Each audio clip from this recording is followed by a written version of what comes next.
Page. Welcome in, everyone. Of course, we are getting ready to rock and roll, and just be patient as we get everything up and going. Thank you guys for coming in. As you guys build, please share, invite somebody to come and watch it, because we're going to be dealing with the personal aspects of believing in God, relationship, all these type of things. So today, we won't be talking about literature. We're going to be dealing solely with the belief in God, right? Or the concept of God. So I titled this show, of course, Why Do We Need God? So we're going to talk about the concept of God and the idea of God, and why it is that we need these things or have needed these things in the past, or why is it that we're susceptible to believing in these things. So just stay tuned and we're going to get up and running.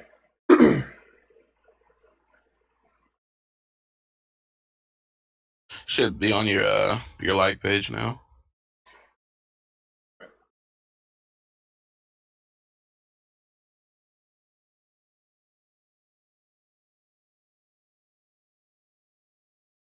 So what's up, Facebook?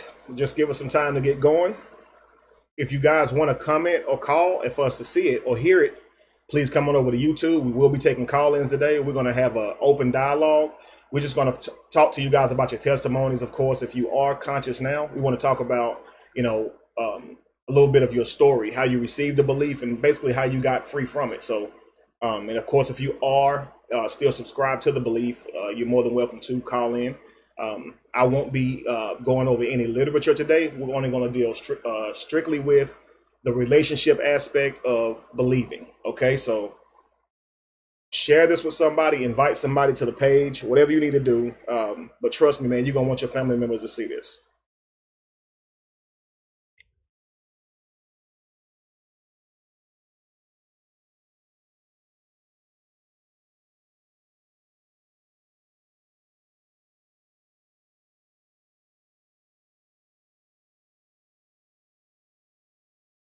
Let's see here who I see. Anthony, what's going on, brother? What's up, Raina? Glad to see you too. Andre, what's going on? What's up, Tiffany? Peace, Milhad. Peace. Thank you, Freedom Fighter. Thank you very much. Please stay tuned. What's up, Tarika? We here. What's up, VS Roger? I see you, man. Roberts, I mean. Welcome in, everybody. I see y'all coming in. Jason Wall said he's atheist. Hey, we all have a journey, right? Okay, Milhad, I see you. Hello, No Name Rose. Welcome in, guys.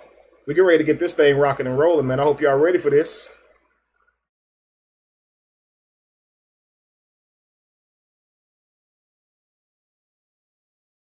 So again, guys, today we're going to deal with the relationship aspect of believing. We're not going to talk about the horrible atrocities that is in Scripture. We're not going to talk about, some of the awful things that the biblical God did in the Bible. We're going to stay completely away from that today. We're going to talk about why we are so susceptible to receiving this belief. Because you know what? The Bible is really an inanimate object. It doesn't talk, right?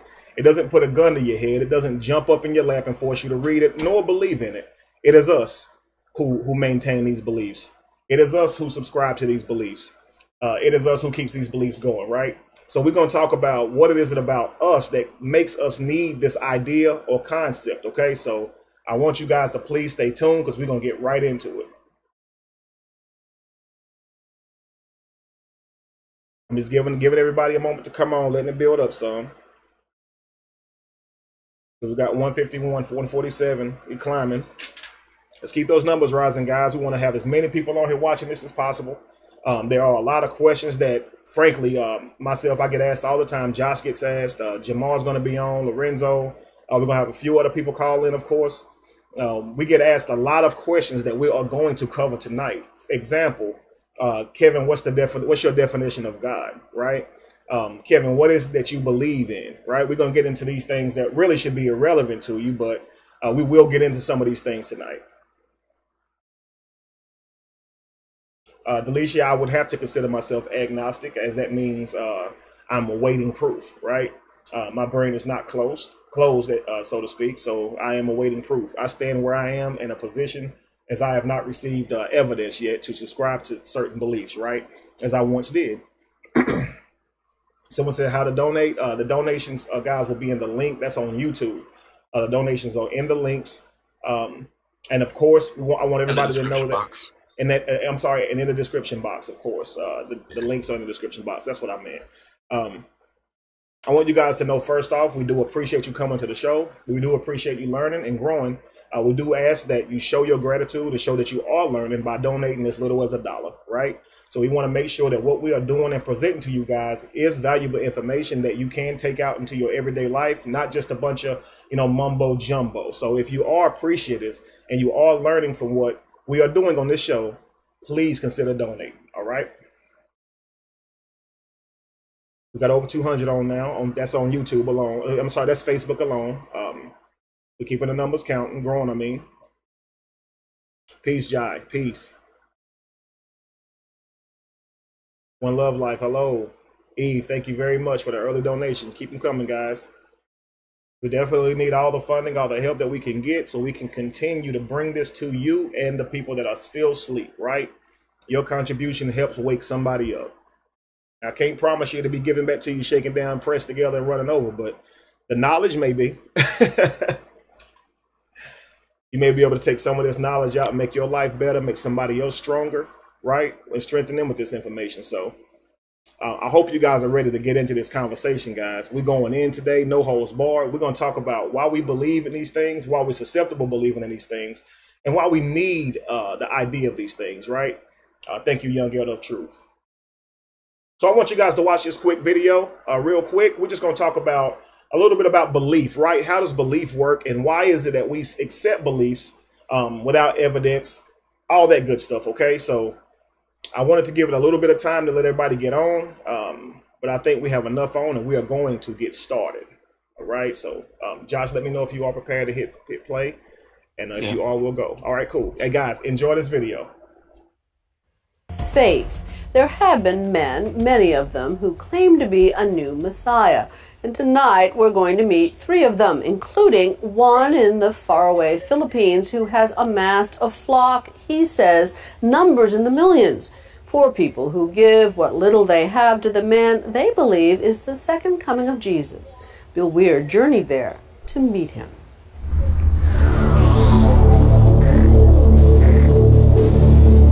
Throughout the Bible, prophets, angels, and Jesus himself all promised that the Son of God would return to create heaven on earth. And throughout the ages, billions of Christians have wondered, when? But what if the second coming is here, now? There are a number of would-be messiahs who claim exactly that, and few are more physically convincing than a former Russian traffic cop named Sergei Torop. In the woods of rural Siberia, he is known as Vissarion, the teacher, and around 5,000 disciples live around him, growing their own food and feasting on his every word. My whole body was trembling. The trembling is not coming again. Well, it's very emotional to me. Meanwhile, in London, David Shaler says he is the true Lord of Lords, but unlike Vissarion, no one believes him. That doesn't bother me because I was chosen by God. The former British intelligence agent says his body was filled with the Spirit of Jesus in 2007, a conviction which intensifies on a visit to Jerusalem. We're in the Church Holy Sepulchre, and this behind me is supposed to be the tomb of Christ. Well, I'm Christ, I'm not in the tomb, I'm not dead yet. But with no support, he lives in a squatter's camp outside London. My agreement with Jesus, I don't ask for money off people. If you're the Messiah, you shouldn't be asking for money. You should have faith that God will look after you. Prove to me that you are a son of God. But that is not a sentiment shared by Pastor Apollo Quibeloi, the most successful of the world's self-labeled saviors. The official coming of the Son of God was in April 13, 2005. He was an obscure evangelist from the rural Philippines until 2005, when he announced that God had appointed him Christ on earth, his reward for a pure life. Sinful thoughts, anger, lust, any of those things, you don't experience those on a daily basis? As a human being? Yes. I have already overcome all of those.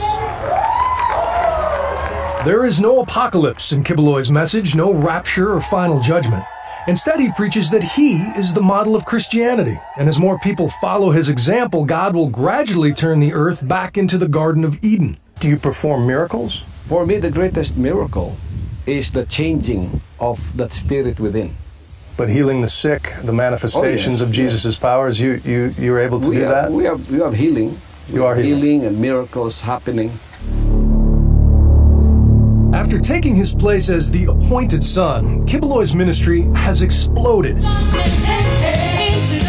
claims to reach 6 million followers with his satellite TV network, numerous publications, private jet, and personal helicopter. All the better to avoid the bumpy road and impoverished villages that lead to the walled compound he calls the Kingdom of Jesus Christ. Here is his 5-bedroom home, surrounded by manicured gardens of imported grass. So this is your Garden of Eden. This is what we call the Garden of Eden restored. It's easy to see why this claim resonates in a country where 30 million endure crushing poverty with open hearts. This family lives just down the hill, next to the dump where Pastor Kibeloi's garbage is burned. If you could be anything in the world, what would you want to be? Go to heaven. To them, heaven really could exist inside Kibeloi's gates, and it's why hundreds line up to carry his parasol. All the workers who toil in the grinding heat of the kingdom are volunteers, here to glorify the Father. Do you get paid for this? Juju tells me he gets $40 a week to feed his family. Minimum wage. And like the rest of the kingdom, he's expected to give 10% back to Kibeloi. This may be the most beautiful spot in the Philippines, and it's paid for by people who live on $2 a day. So how do you justify your lifestyle? I mean, your watch could probably feed 100 families for a month. If it's not God's will for me to have these things I have, you can take it away. It is God's will that we follow. If it is God's will for us to live like this, you know, you can have a broken heart looking at me, but what can you do? But they get their understanding of the will of God from you. Yeah. And this nice young man wouldn't be holding this umbrella if he didn't believe the things you say. For us here, we see everything as a ministry. My talent is to preach. My talent is to be a leader. Not everyone can become a preacher or have been given a talent like me to go and lead the 6 million people. Right. But Jesus, when he walked the earth, according to the Bible, lived among lepers and prostitutes. I live among them. You have a private jet. I live among them. Before I had the private jet. You're in a walled compound with mansions. Before this, I lived among these people. Like, for example, that jet that you're talking about. Do you know that in 1983, I had a revelation of that jet? That the Lord is going to give me that. Yeah. It is Him who gave me that. If it is not His will, how can I afford that? Well... Kibeloi has been accused of kidnapping and brainwashing by the parents of at least one of his followers, but he was never charged. He insists that anyone is free to leave his flock and seal their fate for eternity. Will they go to hell? It's up to them. They know that. So that's your will, you know. If you want to go to hell, no one will stop you. If you want to go to heaven and follow this way, no one will stop you too. Come work with you. Yeah. There are 3 possibilities here. You are either the Son of God, or you're delusional, or you're a very successful con man. I respect your point of view. But I resent what you said that your followers will say, I'm a con man with a speaking ability that I've tried to con people. That is not who I am. I'm not trying to con people. I am speaking the truth. Skepticism is a cross all modern messiahs must bear. In Siberia, Vissarion has also been accused of mind control, but there's not enough evidence to try him. And David Shaler? Well, there are fewer legal headaches for prophets without followers, but still plenty of moments to bring a so-called Son of God back to earth. Do you think you're Jesus? Sorry? Are you Jesus? I am Jesus, yes. No, you're not. I'm Bill Weir for Nightline in Davao, Philippines. Can we have some quiet? No shortage of skeptics, no shortage of believers. The Second Coming premieres next Wednesday on the National Geographic Channel.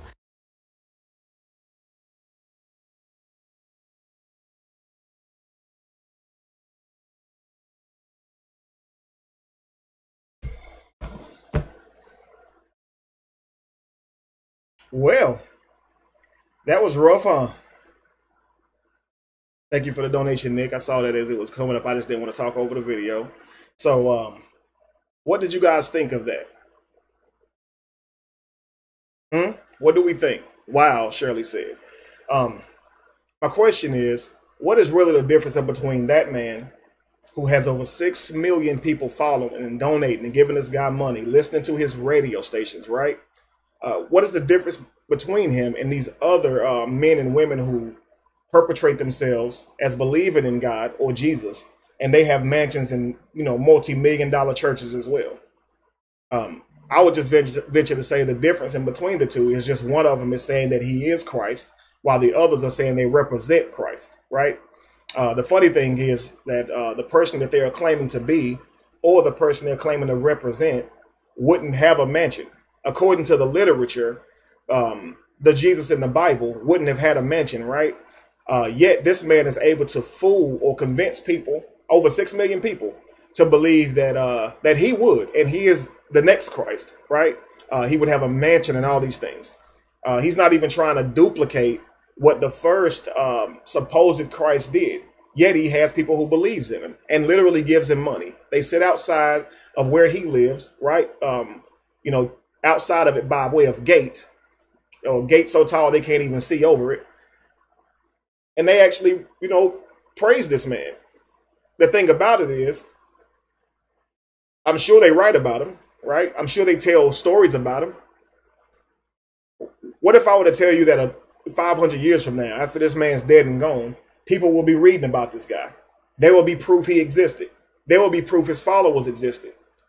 Would that make him God for real?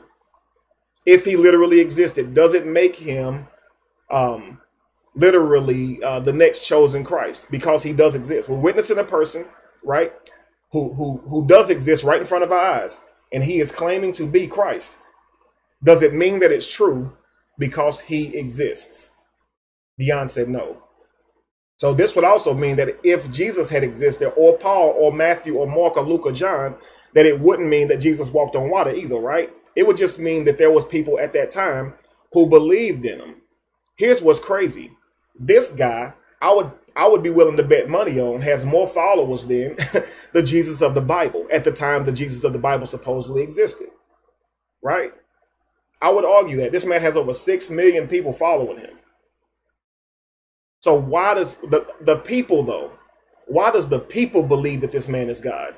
With no question, okay? He is the next chosen Christ, with no question. Why? He didn't have to walk on water, because it's impossible, right? He didn't have to feed a multitude. That's impossible in terms of breaking a fish and doing it in that order. He didn't have to raise a man from the dead. We know that's impossible. So how is he believed as the Son of God, right? If he has not done any of these things that we know he hasn't done. And if he has, then Christians, that's probably who you should be worshiping, because he's proven it, right? But we got this guy who is now perpetrating himself as Jesus, right? The next Christ. Meanwhile, Christians are targeting me, telling me I'm evil. What's funny is, why am I the target when all of you guys should be lined up at this man's gates, ready to turn over everything he has to the people that made him rich, right?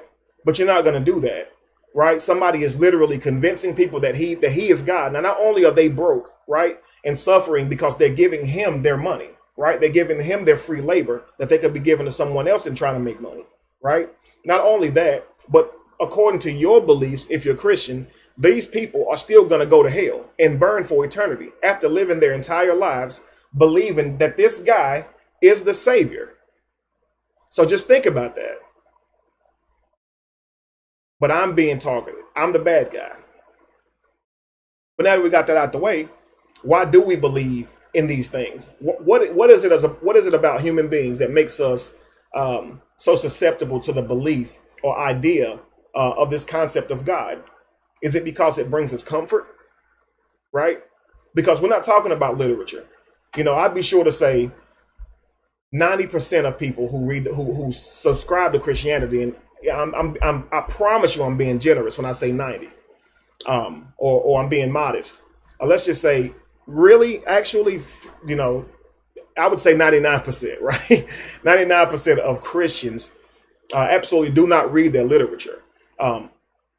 We know that Muslims read their literature. We know that, you know, Israelites or Hebrew Israelites read their literature. So do Jews, more so than Christians, but even not all of them read their literature.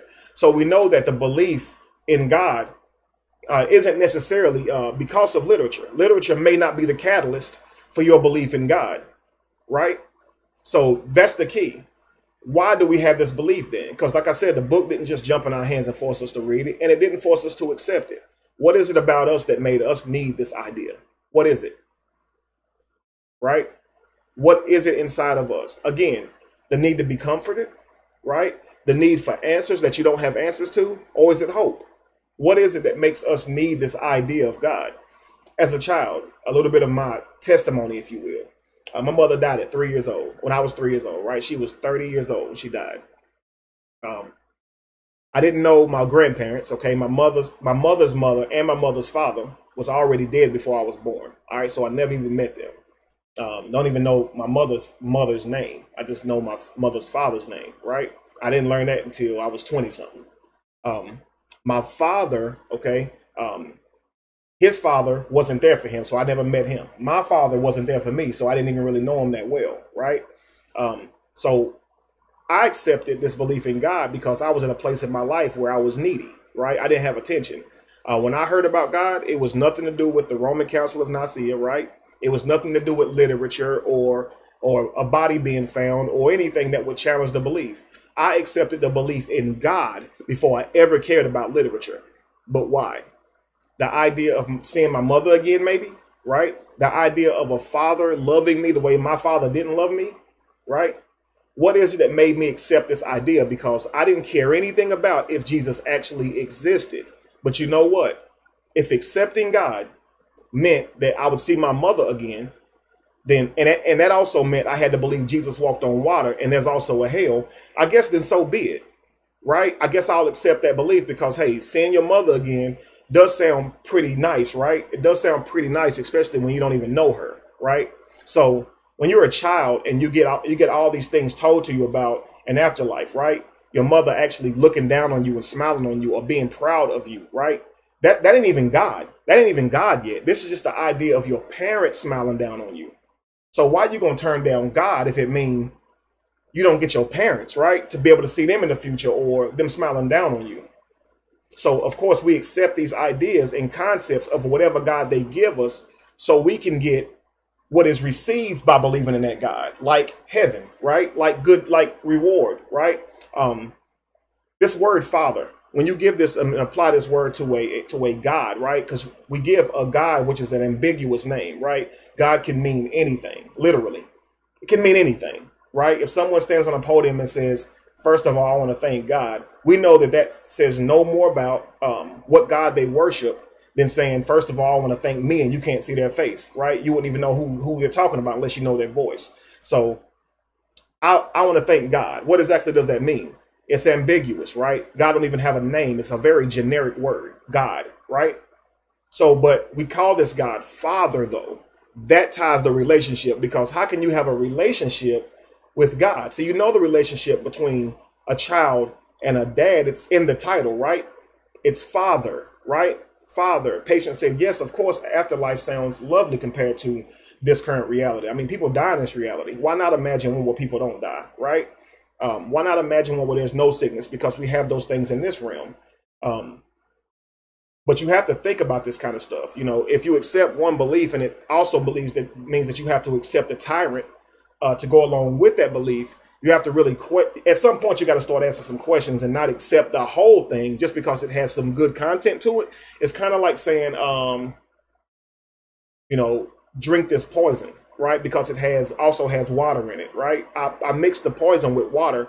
So, drink all the water because you're thirsty. I get you're thirsty, right? I get you feel that you have a need for this beverage, but drinking this particular beverage can kill you, right?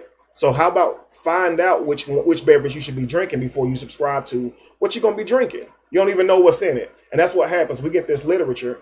We don't even know what's in it, and we believe in it. So I talk to people on a daily, obviously, about beliefs and literature and why we believe in stuff.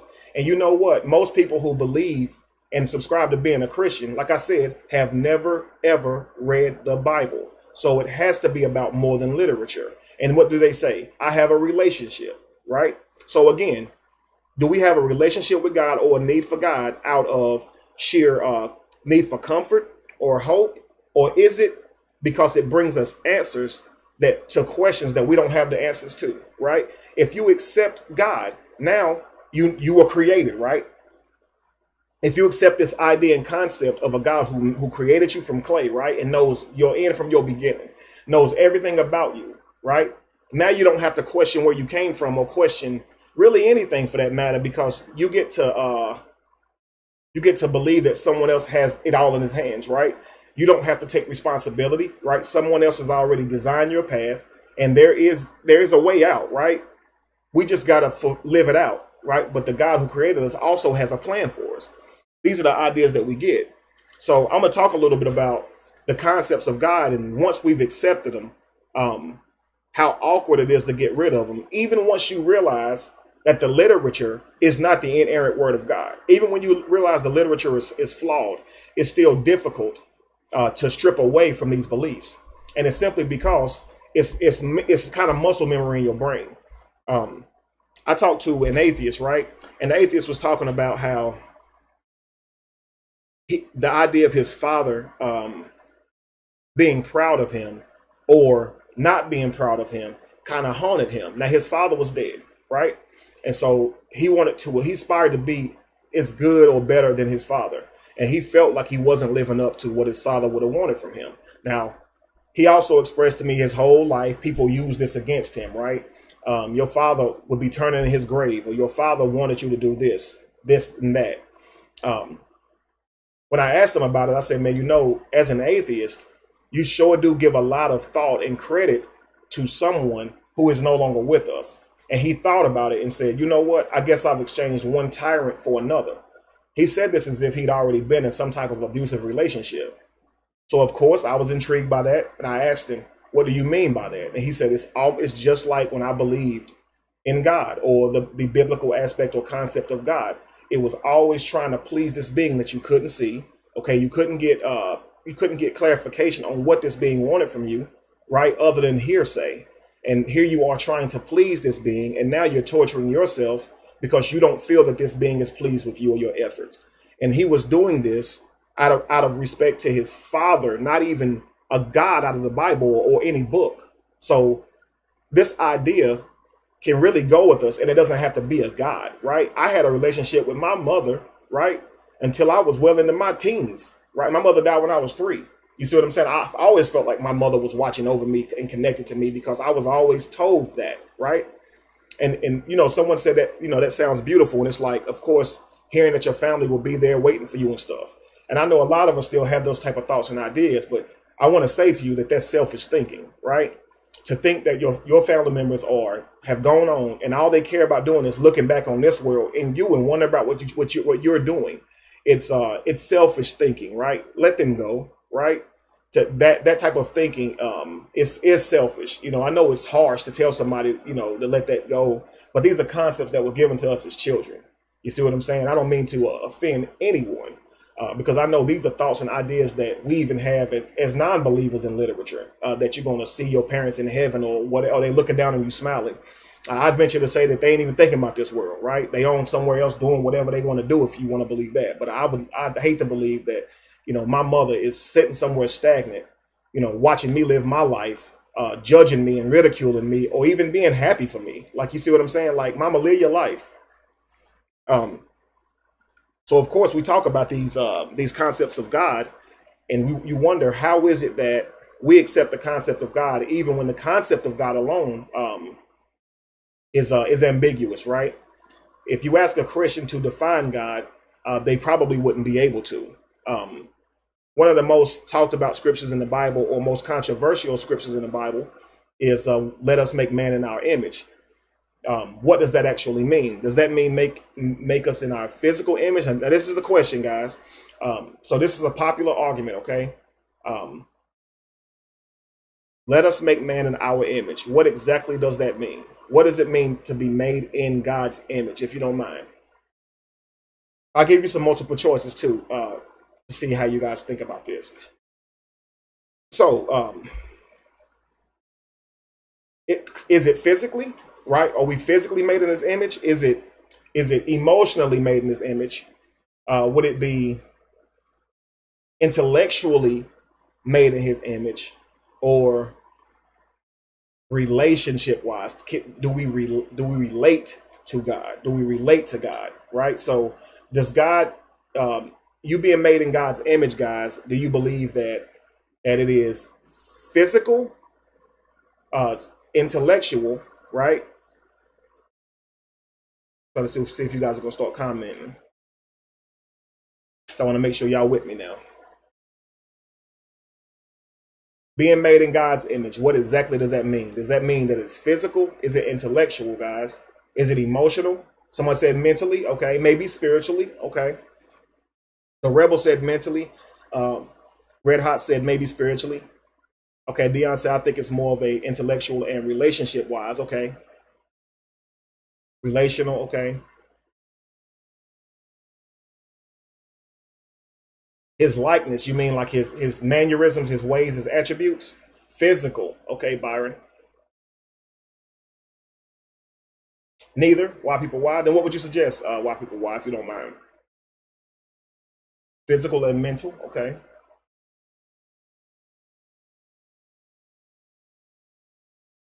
Sexual. I'd like for you to elaborate, Mr. Smith, please. In your mind, mentally. Okay. Intellectual, physically, someone said. So I'm saying it's some mixed messages here, and that's probably why, you know, it is a controversial scripture. You know, what exactly does it mean for God to make you in his image? You know, is it physical? But just to keep it simple, guys, does God have a physical body? Does God have a physical body? Yeah or nay? Yes or no? Does God have a physical body?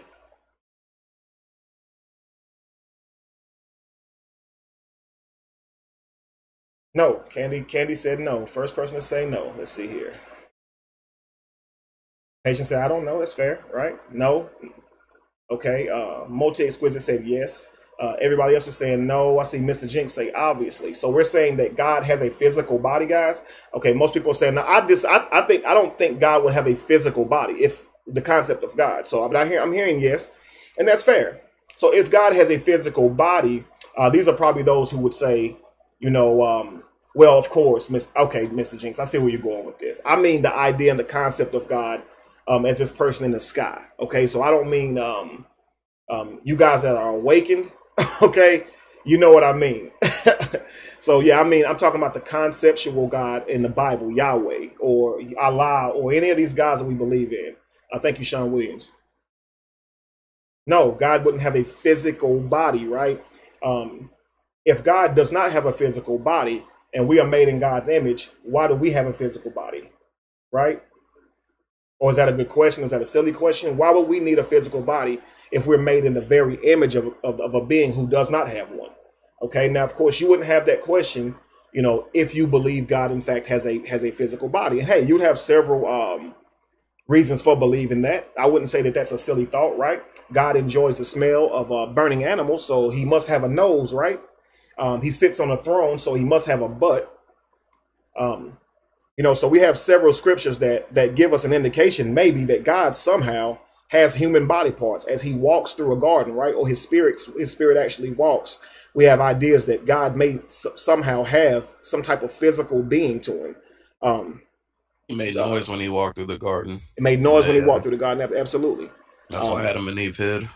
Mm-hmm.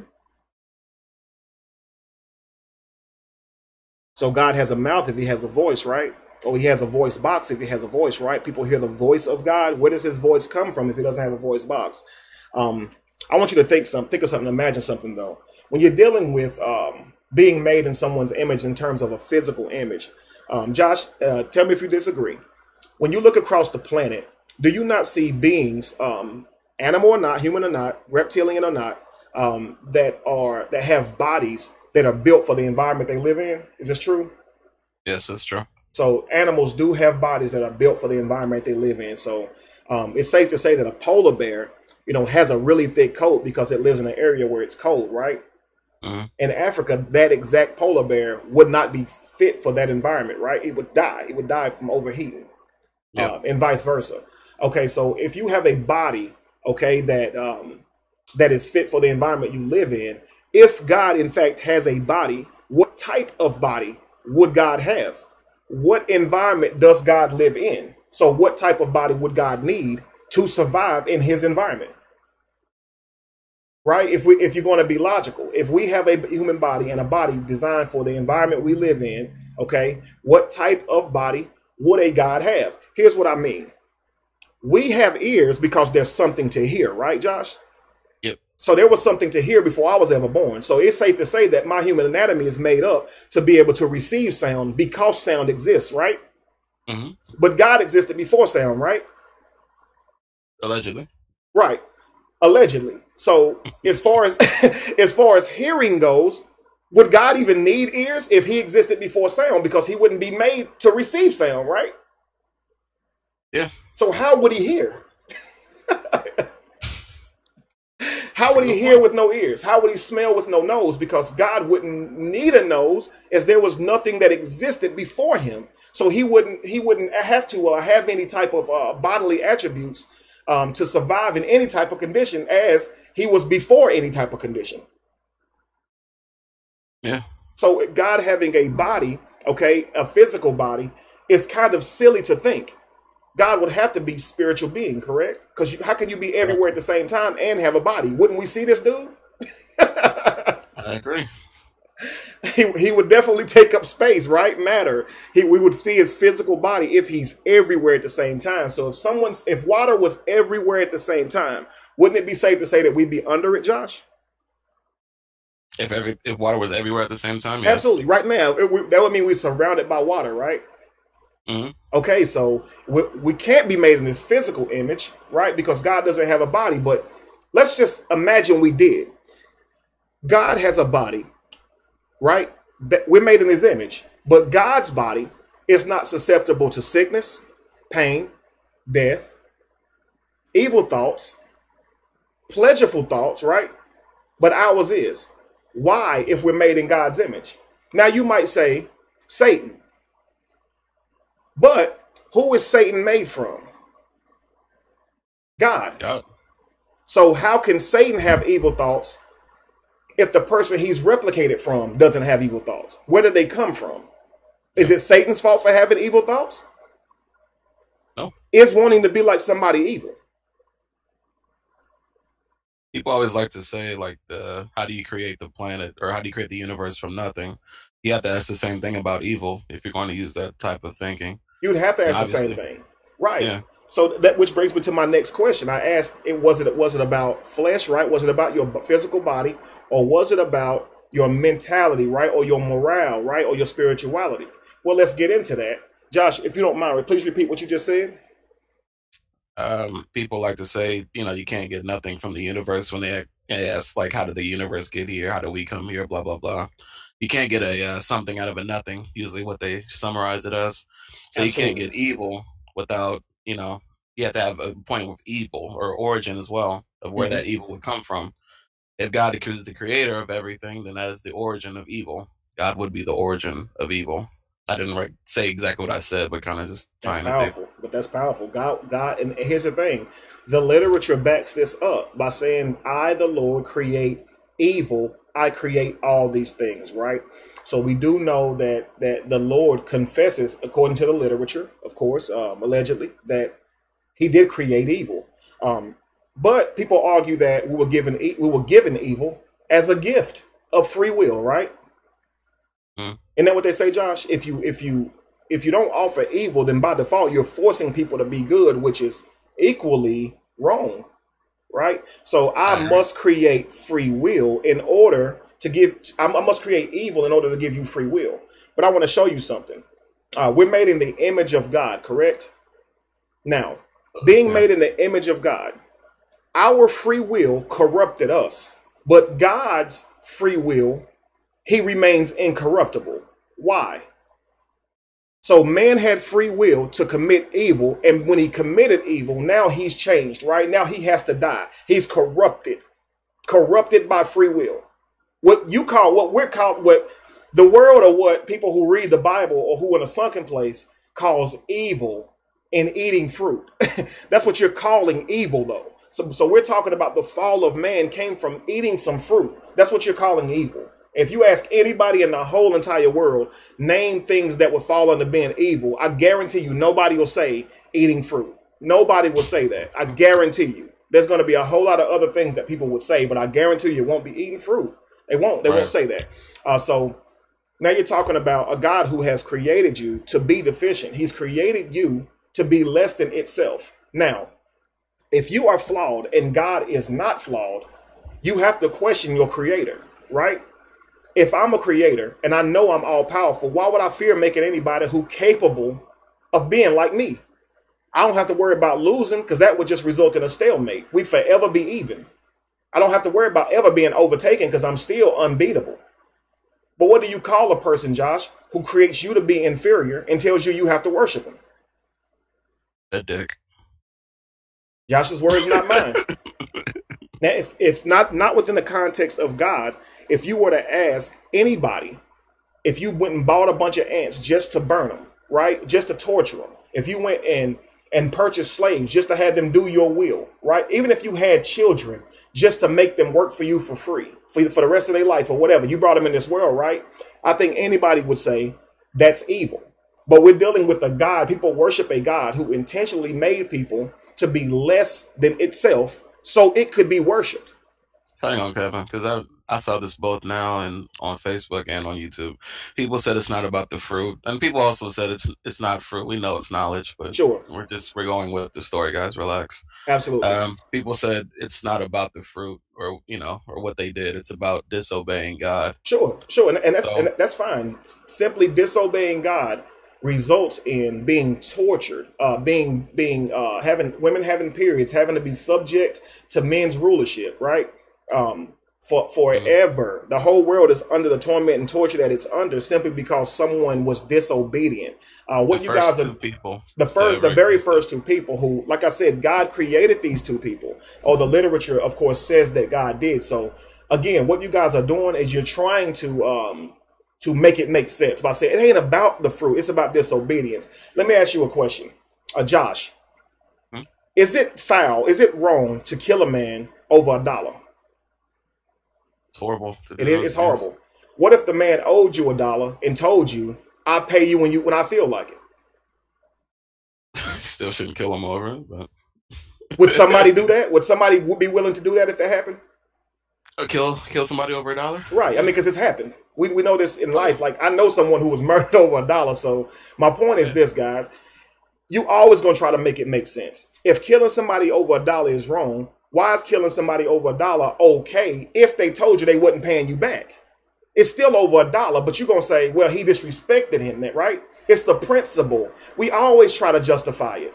So it's like you're doing the same thing with a God that don't even speak for itself. It's not about this. It's about disobedience. It's about that.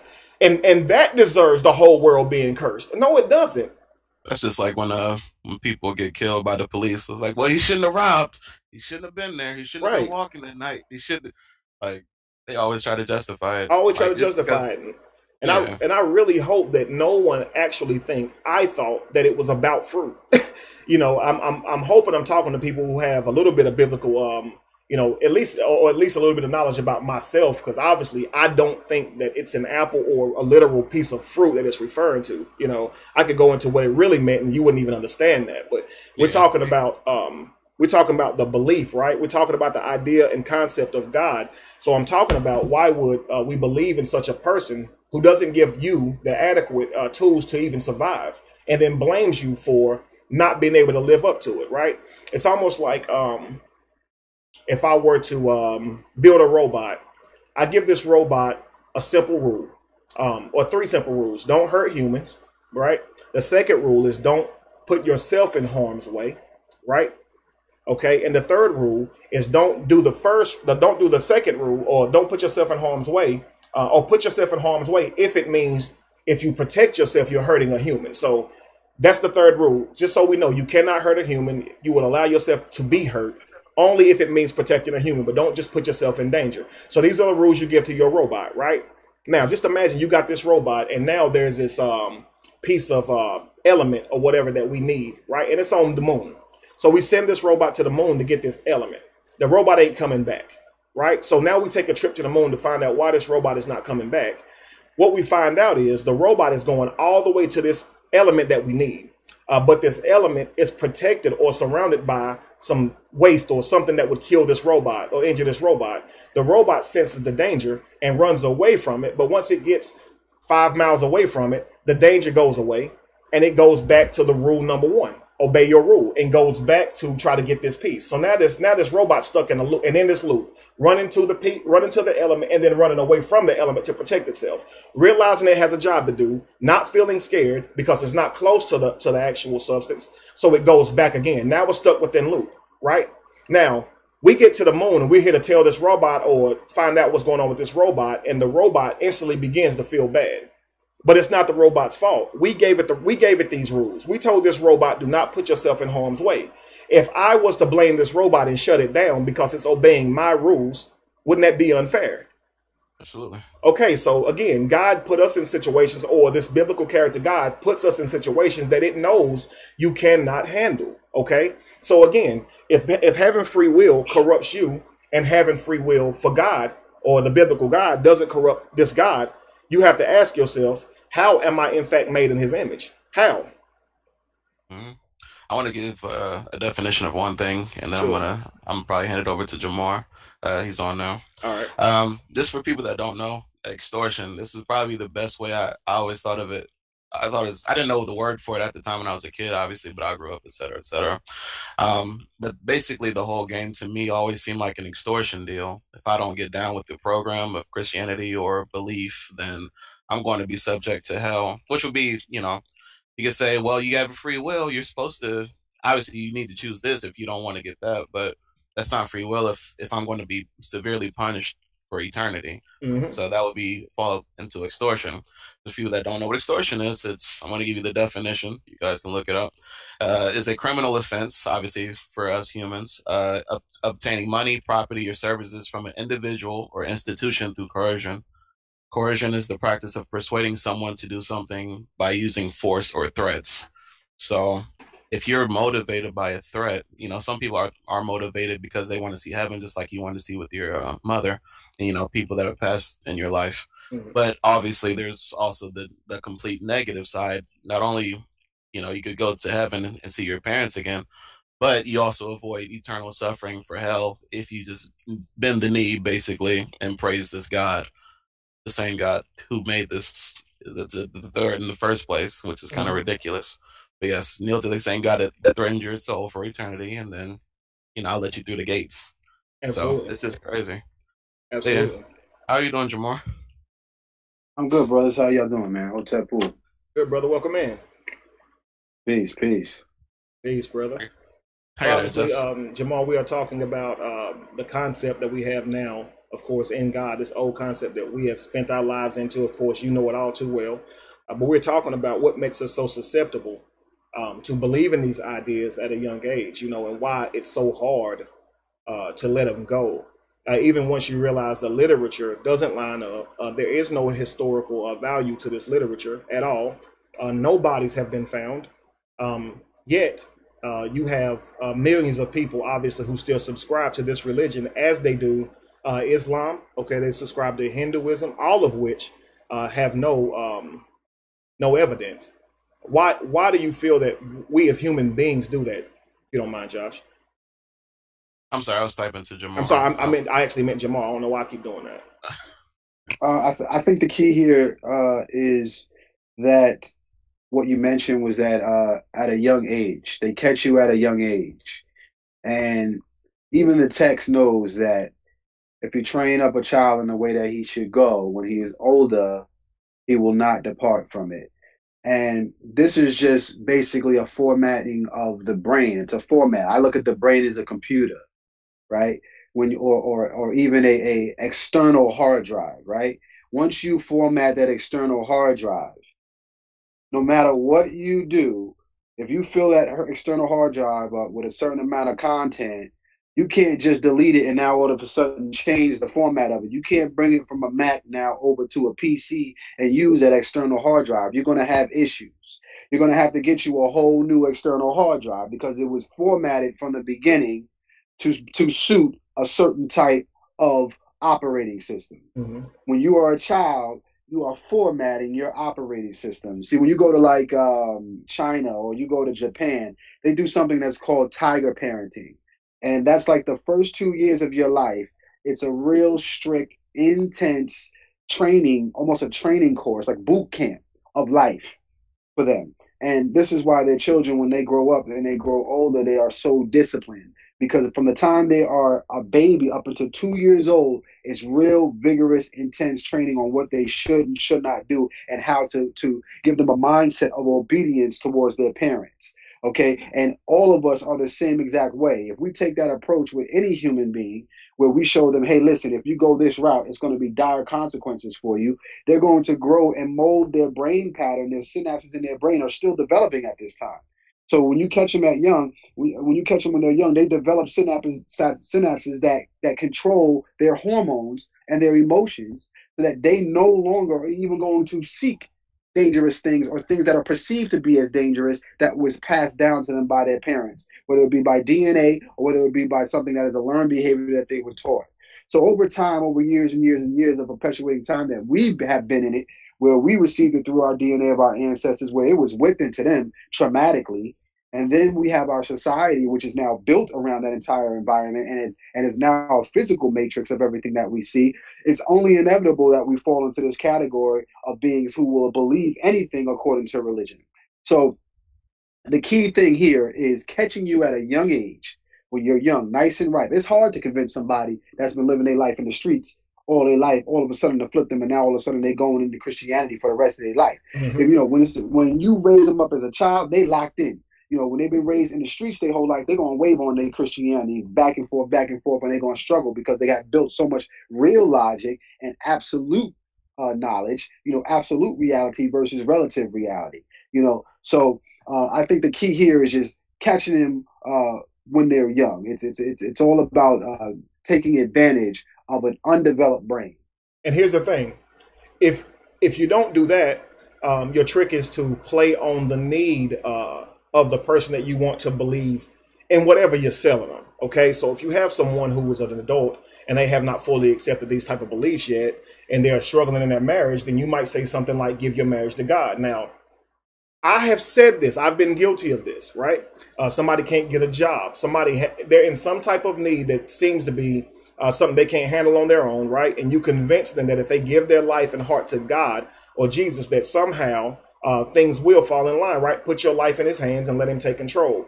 And so people will accept these ideas based on what it can do for them, right? What it can do for them. But understand this, nobody is taking off and going to Africa or anything like that, looking for proof in Jesus before they accept it. If they did that, they'd never accept it because they would not find any proof. And that's what people are finding out now. And even now, they find it hard to believe, or they are just honestly just offended. Offended that they have been told that Jesus never existed, man. And it's crazy because there's so much evidence that proves that this character has been modified, changed all throughout history, and there's literally no evidence to suggest that this character actually did exist. He wasn't even written about during his time frame. So we don't believe in this stuff because the literature lines up or it's perfect. Let's face it. Half of us didn't even read the Bible when we were into this. And a lot of you guys don't mind admitting that. We're talking about God and being made into His image. So I'm gonna continue with some, of course, some ad libs from Jamaar. But we talked about being made in His image physically and also mentally. Now I want to talk about something, because if we are made in God's image in terms of mentally or emotionally, as I stated earlier, then that would mean that God would have to be emotionally connected to us, or be able to emotionally relate. Now let's talk about God's image. God is, now Jamaar, tell me if I'm wrong. God is all-knowing, correct? According to the literature. According to the literature, yeah. Absolutely. Okay, so if you ever watch a movie, Jamaar, you ever watch a movie where the main character, you don't want him to die or her to die, and like they almost die, and you get a little nervous, start feeling a little feeling in the pit of your stomach, you don't want them to die. Right. Do you feel that feeling the 20th time around, the 10th time around watching that movie? Definitely not. You become desensitized. You know that good guy gonna make it out. So you mean you don't rewatch the movie and keep the same emotions that were tied to it the first time you watched it? Definitely not. I wonder why not. Definitely not, because you already know that we've seen this movie before. You see how intelligent this man is. He just knew the answer. You would have think I gave him the answers. I'm being sarcastic, obviously, but yeah, Jamaar said you've witnessed the movie before. You saw it, right? Why on earth would you be in fear or be nervous or have that feeling in your gut that this person may not make it? Why would you ever say, man, trust me, he got the knife. Look out, he got the knife. You wouldn't feel this way, right? You wouldn't feel this tense emotion that's tied to this movie. And you sure enough are not going to continue to cry over the same scene over and over unless you just emotionally tied to that scene somehow. Now, I want to say that to say this. When you don't know a movie all the way through, you may have the tendency to feel a little bothered because you don't know how the movie will end. We do this in real life. That emotion is called fear, right? It's called anxiety. Disappointment is when we expect something to happen and it doesn't happen. We don't know everything. So we experience disappointment. We experience sorrow, of course, because we actually lose things and lose people. So we are sorrowful. We experience guilt. I have here that we actually, so watch this. I want to show you this. Fear. Let's talk about fear. Fear is a response to something that is a real or a perceived threat. When you feel fear, you feel a real or a perceived threat of some sort. Either it's going to attack your character, your finances. Somehow, for some reason, you feel fear. God would not feel fear. So emotionally, you can't be made in His image. God cannot feel fear, right? It can't. A person who is indestructible would have no reason to ever fear. Now, a God who knows everything before it happens would never feel disappointment, as it designs everything. It knows what's going to happen. Disappointment is one of our vital emotions. We probably face this every day, right? Some of us walk around disappointed about our lives all the time. So disappointment is something that's very real to us. And why do we experience this? Unfulfilled hopes or expectations. I think it's safe to say that God doesn't deal with unfulfilled hopes or unfulfilled expectations, as it can design anything it wants to design, right? Now let's deal with anger. Anger is built off being provoked, right? So one experiences anger when it's provoked or things don't go your way. How can you be provoked if you know everything? Imagine this. I know exactly what Jamar's going to say to offend me, yet I punch him when he said it. Now, I knew this my whole life that he was going to say this day, right? I know everything. I also know why Jamaar is saying it. I made him to say it, yet I would be offended when he said it, right? This is the type of ideas that we get with God. So if you're not angry now, because we know God experiences anger, we know God, but how does God experience anger? So before I move to my next one in sorrow, I'm going to take a minute and bring my homeboy Jamaar in, and we're going to talk about how you can experience anger. I'm going to start it off with a little story, or a thought, if you will. Imagine a writer, okay? Now, Jamaar, a writer writes his whole book, right? This book becomes a top seller. I'm talking about it sells so much, they want to shoot a movie about this book, right? The actor says, I'll do the movie, but I want to be totally hands-on. I want to direct this thing because I know how y'all do. Y'all don't do it exactly the way books go. So this writer says, you know what?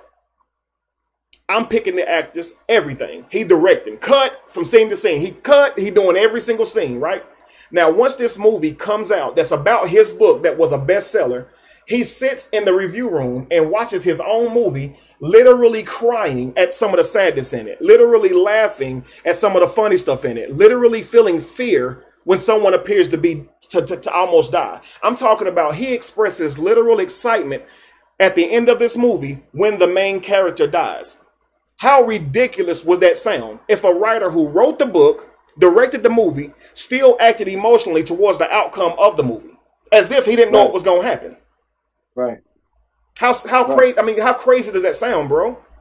The only explanation for that is if that actual being, that writer, somehow had the ability to live that experience and be the customer, literally. Ignoring and forgetting everything he ever wrote or did. Exactly. he would. I mean, it takes a lot of power to do that. He would absolutely have to be connected to that individual, 100%, to where he can actually block out his actual power of what he really is, he or she. You know, so to an extent, it kind of plays into the concept of God or the Creator. You know, if it did exist, it would have to be us at the end of the day. Right. Because it would have to be that connection if it did exist. You know? Very weird. Wow. If I saw something like that, I would think that guy is definitely crazy. He's psycho. Right, you would say he's definitely psycho. I mean, man, you watched every single scene, right? You were in charge of makeup, how these characters were dressed. You had them read lines back and forth. You said cut. You didn't like this or that scene. You said great scene when the scene was great. Now the movie's out, and you're shocked at how the movie is turning out. You actually are surprised when you're nervous midway through the movie if the actual main character will live, right? This man goes through this whole movie having cancer, right? And so you nervous. Right. I really hope this character lives. You wrote the movie, right? So we dealing with a God who's supposedly the author and the finisher of our lives, of all that is, yet exercises anger, yet exercises regret, right? Yet exercises disappointment. How is this possible? I would venture to say it's not, but we accept the concept without challenge, right? We don't ask these questions. Man, how can you be angry with me if you knew I was going to do it? If you created me to do it, how can you literally be angry? Literally. It's impossible to be angry knowing you were going to do it, right? Or knowing that person or individual was going to do it. That's a mean split personality, man. Exactly. It's like it really living is. A double life and have no acknowledgement of the other life whatsoever. It's like, it doesn't make sense for somebody who is supposed to be a god at all. The pieces just don't fit. It doesn't make sense. No explanation for it. Yeah. So we went through the physical body, and like I said, if God made us in His image in terms of a physical body, why are our bodies subject to threats, other humans? If Jamaar had a gun and he was in front of me and he wanted to shoot me, he'd be able to, right? Because humans can actually kill humans. If I was creating beings, I probably wouldn't create them with the power to freaking kill each other, especially being that I knew they would do it if I did, right? So now humans with bodies, right, supposed to be made in God's image, our bodies are susceptible to threats, other humans, predators, microbes, right? So bacteria, it's a poisonous material. Our bodies are susceptible to or subject to natural disasters, cancer. Our bodies can just come up with cancer, right? And we're made in the image of God who's supposed to be perfect. So if you're saying it's physical, you need to explain to me why we need water, food, and oxygen. Why do we need those things, right? Why do we need certain temperatures to survive in? If we were made with an eternal type body, right? Jamaar, if we get too cold, some of our body parts get too cold, they would actually have to be amputated, right? Or if we get too cold, our hearts will actually just stop. Why is it that our bodies are not even immune to the whole planet we live on? If you have the body of an all-powerful creator, I would venture to say you don't have God's physical body. If you did, you wouldn't have to go through any of these things, right? Right. I mean, that's the easy one for Christians. They're going to say, well, because of the first sin, when they ate the fruit, now they're not immoral anymore, so they're subject to it. I know what their comeback is for that already. But see, again, you're dealing with a God who now, okay, so we're subject to all of these atrocities, right? All these ailments because of sin. But Sin is caused by free will, right? You have the free will to disobey God, but when you disobey God, it's sin. So I would venture to say that you don't have free will. If you're judged for it, you do not have free will. So to say you do is silly. You never had it.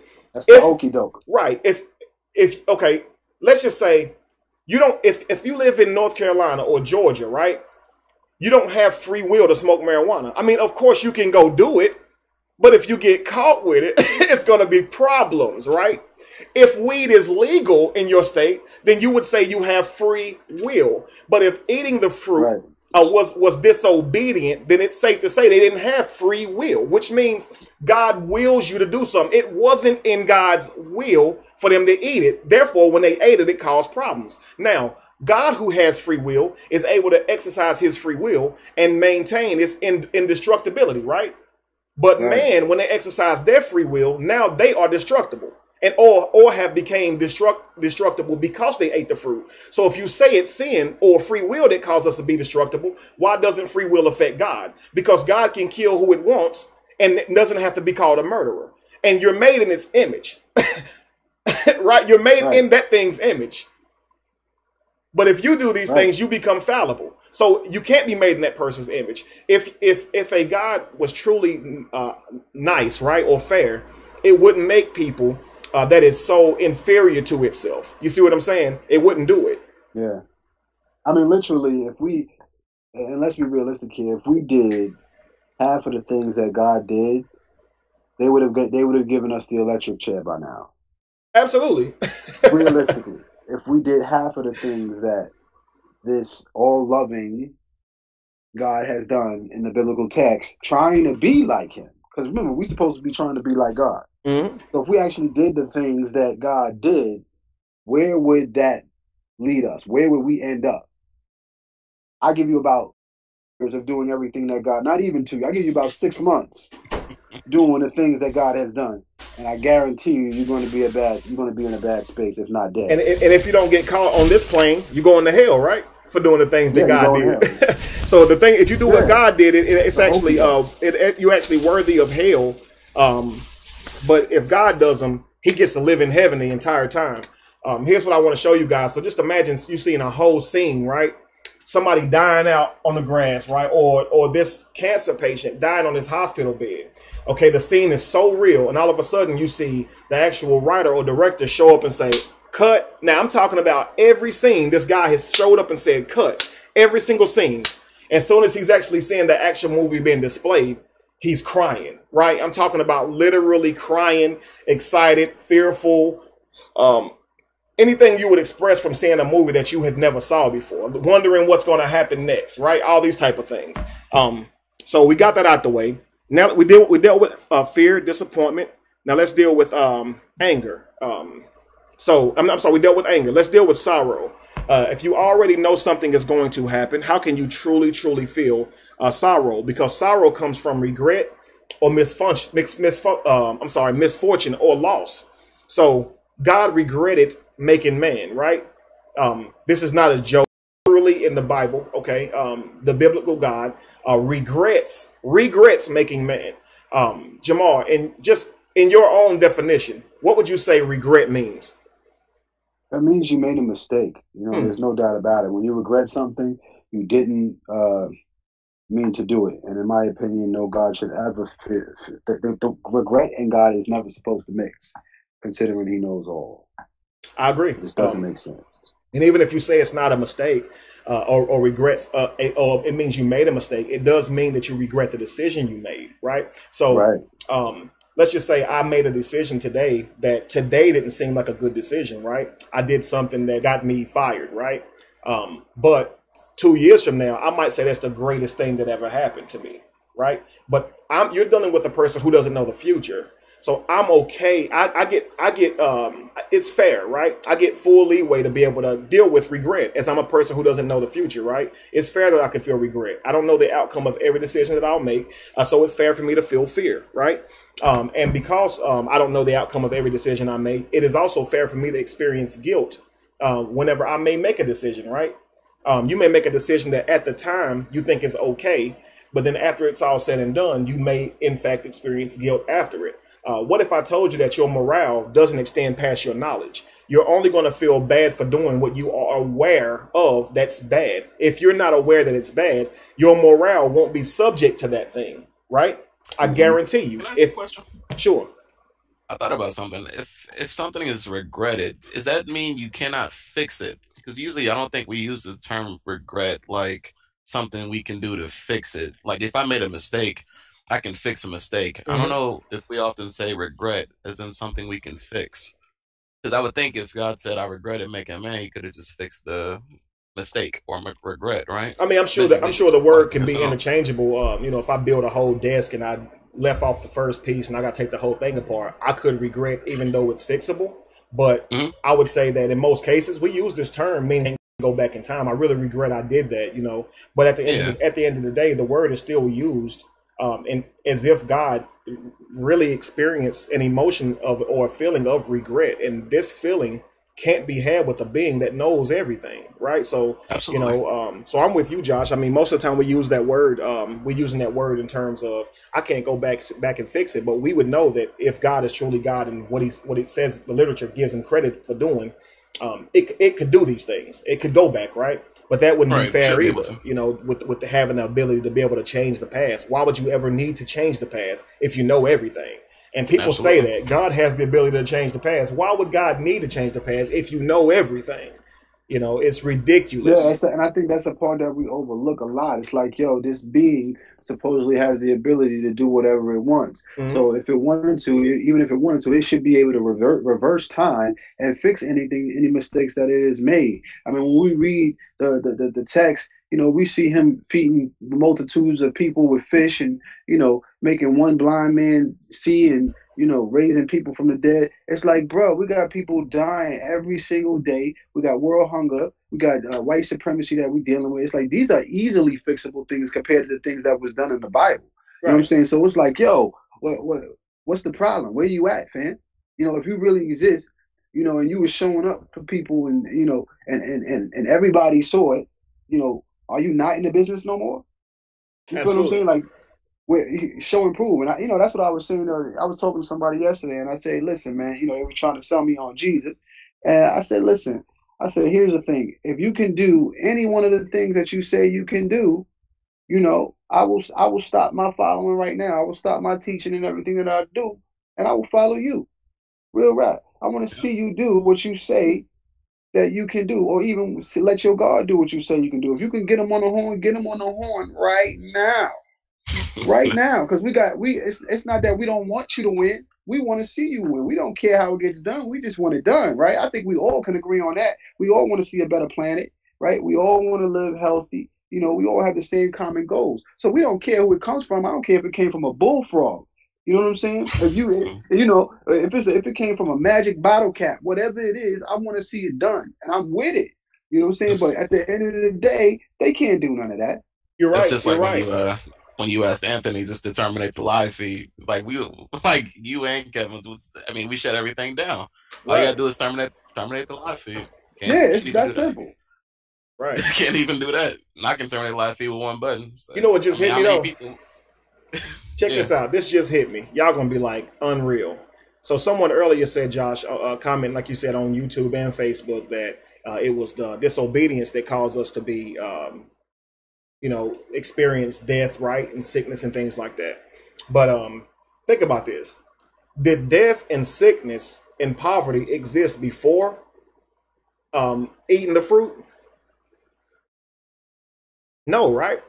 Because nobody died, nobody got sick. So wouldn't it be safe to say that God created sickness just so you could experience it? Pretty much. It'd be fair to say, right? So the fact that you get sick, it was sickness was created by God, right? Created, because the Bible says that I, the Lord your God, create all these things. And I like to say all, everything. Right. All means all, and that's all could ever mean, right? That's it. Right. So if God created all these things, that means God created racism. God created sickness. Why? Why would an all-powerful God who knew the outcome of it and would subject his own creation to this type of treatment while it lives in a heaven, right? I'm talking about completely safe from any of these type of things. It would create that for you to live in, though, but wouldn't create that for itself to live in. In fact, one sign of that, he kicks it out of heaven, right? Now, the problem with that is this idea that if you believe Jesus, you'll go to heaven and everything will be hunky-dory. But what about this?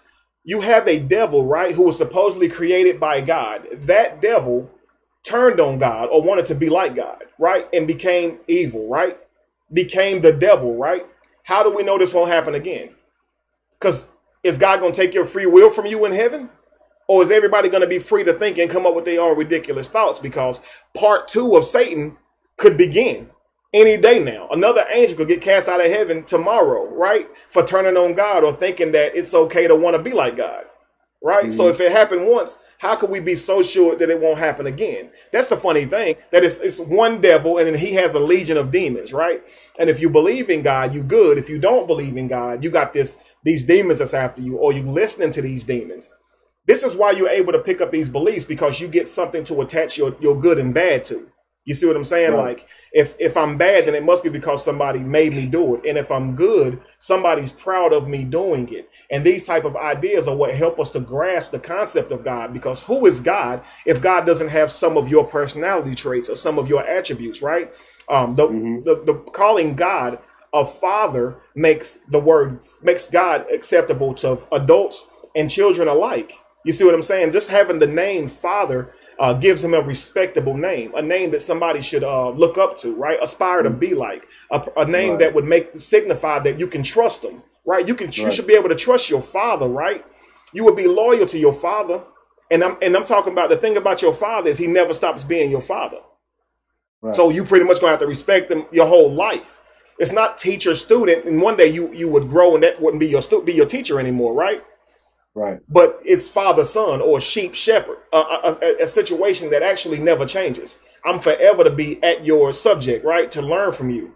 And it's crazy because these type of ideas are what we get even as children. For me, that was really strong for me, calling God father. That meant a lot to me. I always said that God was my daddy. I mean, straight up, I used to say a being I never met or had any type of real communication with was my father, and I had never met him. So I know what it feels like. I know what it's like to be subject to these beliefs, which is why I do what I do. You know, it's absolutely why I do what I do. I want to help you guys to be free.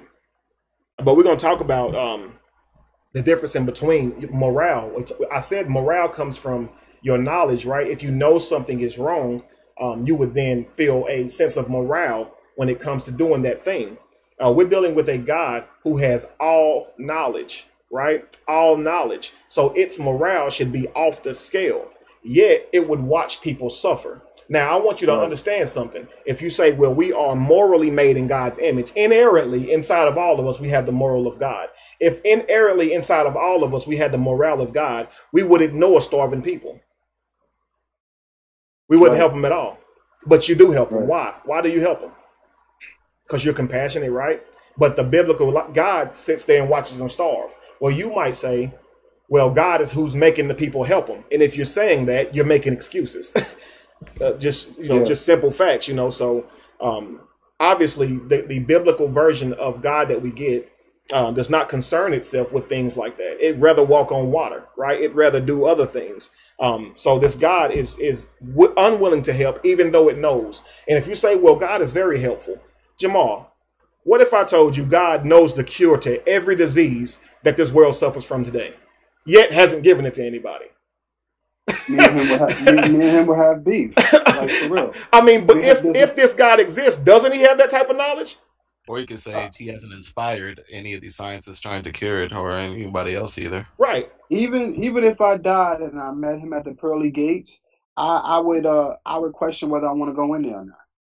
Yeah. I don't know if I would want to be under that jurisdiction. Absolutely. Because I've already seen what he's done, you know what I'm saying, in the physical realm. So why would I want to deal with you with eternity in the spiritual realm when I've seen what you did in this disposable realm? Mm-hmm.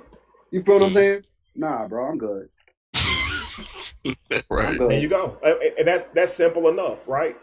If God knows every single cure, right? He knows how to end world hunger. Even if he doesn't do it himself, he could simply provide somebody with the know-how, right? To be able to do this. He could do it, but he doesn't. Why? Why doesn't he do it? And I mean, this is for people who want to believe in God, because I'm going to show you, and I don't want to say God is in God. I mean, this concept of God, that somebody is sitting in the sky judging you and got a place for you to go when you die, if you're good or bad. That's the crap I'm talking about.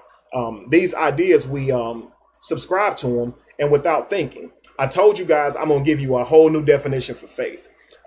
We know the definition of faith, obviously, is if you ask someone who reads the Bible, it's the substance of things hoped for and the evidence of things not seen. If you ask somebody who's awake, we say it's believing, right? It's believing without proof, right?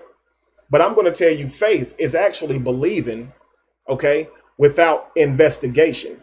Faith is believing without question. It's not just believing. It's actually accepting what someone says without even challenging it. Like, you believe the whole world was flooded by water, and if you were to challenge it for 1 hour, you would come back knowing it wasn't true. But you don't. You rather believe it. You see, like, we rather believe a man walked on water 2,000 years ago. You see what I'm saying? And we can't even find proof that the actual dude existed on any day of his life, but we want to believe he walked on water that day. We'd like to believe that he healed a man named Lazarus from the dead, and we have no proof that even Lazarus ever existed, right? And this is the type of stuff that we want. We want to believe in this stuff. And if you tell someone Lazarus never existed, they say, well, then where did we come from? As if, because you don't have the answer to where you come from, you have to believe that a man healed a man from death, or raised a man from dead after he was already decaying.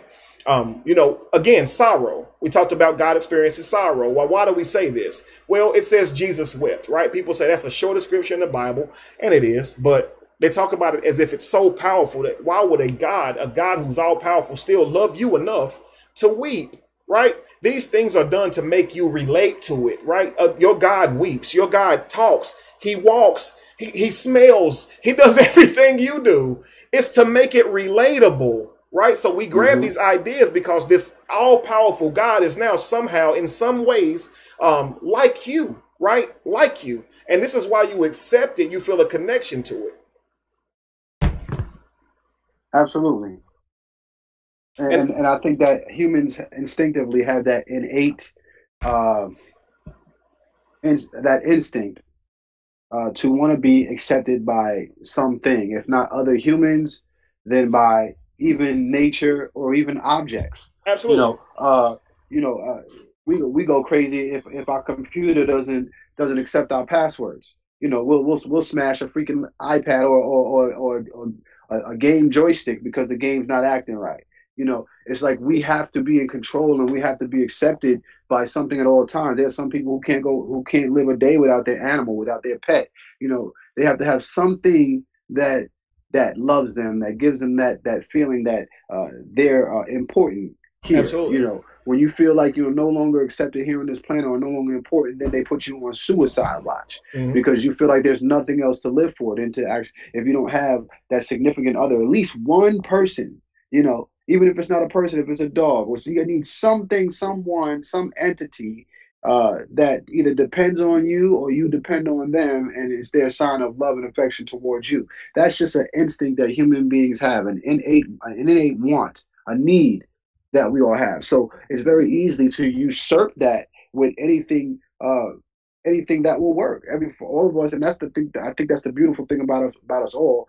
Each one of us has a different perspective of what that could be, and this is why they make God the all, because he can fit in that slot for any person for whatever it is that they're feeling. So it's not something. It's a remedy for all at the end of the day, because they're playing on the emotions and the heartstrings of human beings. And what our ultimate loophole is, being here on this planet, is to be loved.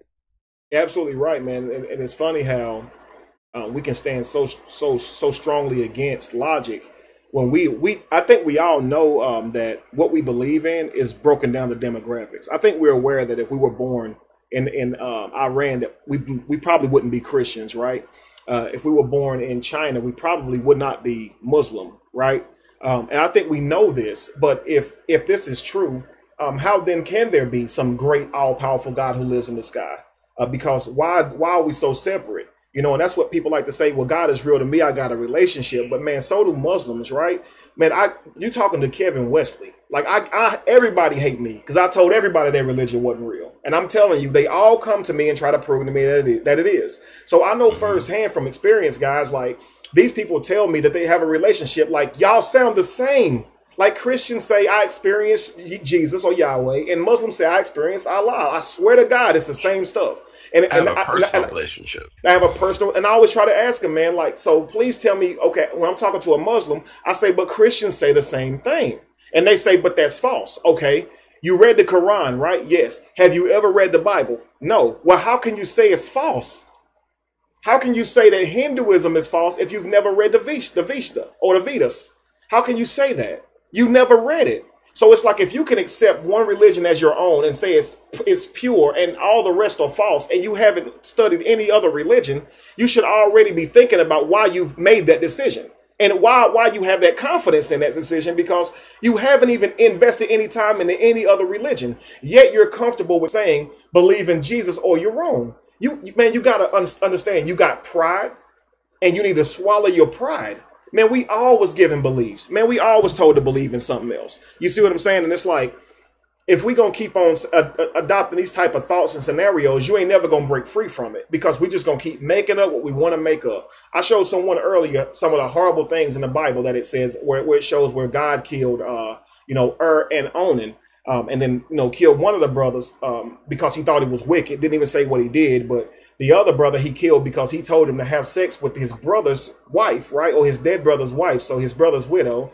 The man has sex with her. And of course, he pulls out and he spills his seed on the ground. And God kills him for it. Now, me and Josh laugh about this all the time because we find it very hilarious that God knew the man was going to pull out, yet let him hit it anyway. Right.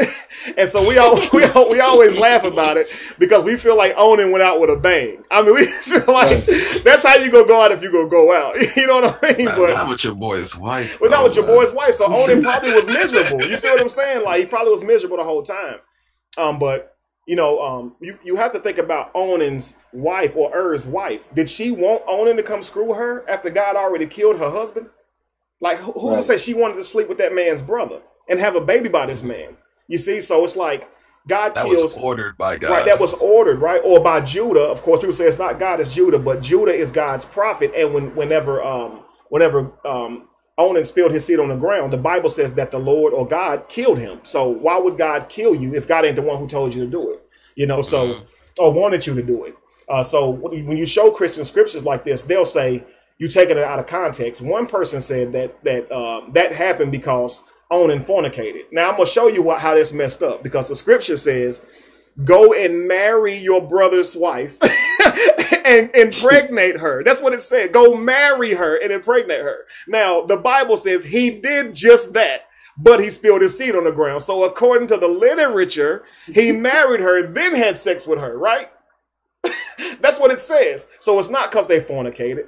And then someone says it's because it was his brother's sister. No, it's because he didn't knock his brother's sister up. That's what it was. Right. So you're dealing with a God who now punishes someone for not getting someone else pregnant. So God, who needs nothing, needs Onan to have sex with his brother's widow in order to create a certain baby. Now I'm going to say that again. God, who needs nothing outside of himself, now needs Onan to sleep with his brother's widow to produce a certain child. Why? Especially when he just got finished creating man from scratch. You could just make that baby from scratch if you wanted to. Matter of fact, you don't even need to make the baby. You can make it a full-grown man. Jamar, here's the messed up part. He knew he was going to kill anyway. So why didn't he just wait until got her pregnant before he killed her? Like, I'm going to kill before that time and then tell him to get her pregnant, and then I'm going to get mad. Like, just imagine designing your whole story. I'm going to kill because I'm going to think he's wicked, even though I'm going to create him. After I kill I'm then going to tell my prophet to tell his brother to have sex with his widow. Okay? I know he's not going to come in her, right? So I'm going to let him have sex with her anyway, and when he pulls out, I'm going to kill him. Just imagine a being saying that. That's just wild, crazy. That's some real Jerry Springer shit, man. Like, I'm starting to think God might be the devil, man. Listen, Jamaar, to add to it, Jamaar, to add to it, it said the Lord was displeased that he pulled out. Like, can you imagine God saying, I know you didn't just not come at her. Like, are you serious, bro? Like, why you care about little old Onan and who he have sex with? I mean, you got a whole world out here. Why are you watching my nut, son? Like, that's my nut. Like, who does that? Could you imagine your man like, yo, son, like, what's up with that nut, man? You just gonna let that fall on the ground like that? Like, yo, man. Matter of fact, imagine your daddy saying that. That's supposed to be your father talking about, yo, why you ain't nothing that, son? Like, what? Exactly. Like, what kind of who would say that? Like, who would want you to do that? A God now. Like, it's crazy, man, to this type of, and the thing about it is, obviously this stuff is not literal, but they are willing to believe that's literal and at the same time believe that God is good. I don't see how they can do both. Like, how can you think your God is good and kill a man for not coming in his brother's widow? Like, how do you, how can that person be good? It's programming. He's a home wrecker. He's a home wrecker. It's pure programming. It's pure, like Josh said, it's pure programming, guys. In your program, you're accepting something as a rule without trying to establish, is it right? That's what you're doing. I'm gonna accept this as a rule. Like, so if you join a company or you start working for a company, Jamaar, and they say you can't wear your hair past 6 inches. We know it's not wrong to wear your hair past 6 inches, but you're going to accept that as a rule, right? If you want that job. You guys are accepting God the same way. But you're saying now to accept this job at this company, and it tells you got to have your hair less than 6 inches. And you don't question that. That's okay. But when you start and everybody else hair is longer than 6 inches and yours can't be, then you should ask some questions and not say, you know what? I still like my company. They're very fair. I can see you working there, even though you got to abide by rules, but I can't see you being okay with other people being able to break those rules and just you being held to them. At some point, your critical thinking got to kick in. And on that note, my next topic was, we're talking about being made in God's image. Okay, intellectual image, right? We talked about physical, we talked about morale, and now we're talking about intellectual image. Intellectually, how do we get by and survive? We have to use logic, right? Critical thinking skills. We have to use reason, learning, memory, and some of us even use faith, right? Now watch this. Logic is when you look at something and use the patterns around you to make it make sense. So therefore, if you've never seen anyone fly without wings, it's safe to say it's impossible to fly without wings, right? In this realm. Okay, so if you've never saw a penguin fly, you are being illogical if you are suggesting that maybe there's a penguin somewhere that can fly, right? Right. So logic, guys, logic is using the tools that you have, okay, to critically think. A God would be exempt from that. A God would not have to use logic, as it knows everything. It doesn't have to think. It knows everything, right? Right. Reason, a God would never have to use reason. It would automatically know everything. Now, Jamaar and myself, we can have open dialogue. And one of the reasons that humans have open dialogue is to be able to find the damages in our code, so to speak. Because I tell Josh all the time, if you're going to be able to talk to Christians and not be mad at them and want to choke them to death because they keep talking junk and they don't listen, look at them as robots. Trust me, it helps. I look at ourselves as that. We're all trying to grow and get rid of what was put in our head. Until that time, man, we robots. We all got some type of programming, right? I'm pretty sure myself and Jamaar and Josh alike, we all find out things on a daily that we need to get rid of. And that's how you evolve. A person who just stays the same their whole life is built for nothing, I promise you. People should change and grow and learn. So reason, if myself and Josh are having Jamaar or Josh are having a conversation, we're using reason to try to find out the holes in our logic, right? And so Jamaar might hear me say something and be like, well, Kevin, that don't sound right. That's okay because we're having an open dialogue. A God would not need that as it knows everything. You see what I'm saying? So intellectually, we use logic and reason to grow. If Jamaar saw me walk over a homeless person, step over a homeless person, he might come to me and say, hey, man, listen, why would you do that? You didn't even acknowledge the guy. And Jamaar may be able to show me reason why I should have at least acknowledged the guy or helped this person. But without reason, right, I wouldn't be able to make that connection. So we need this in order to grow. Learning, of course. If I touch a stove and it burns me, I should learn that that means it's hot and I shouldn't keep touching it, right? Human beings have to do this. We have to learn and grow. We don't come out knowing everything. Memory, right? We rely on memory. How do you get to work every day? You remember how you got there yesterday, right? How do you remember the faces of the people that you supposedly love? Without memory, you would be lost. Faith, last but not least. Faith is believing in something, right? Without critically thinking about it, right? Or believing in something that you can't prove. A God would never have any use for faith, yet it created you to need that. So I want you to understand something. A being that says, let us create man in our image, is starting to look like you're not created in his image at all. You're not perfect in your body, okay? Your morale is tied to knowledge, and you can only be moral about something that you are aware of. Okay. And then your brain or your intellectual ability is tied to logic, reason, learning, memory, and faith.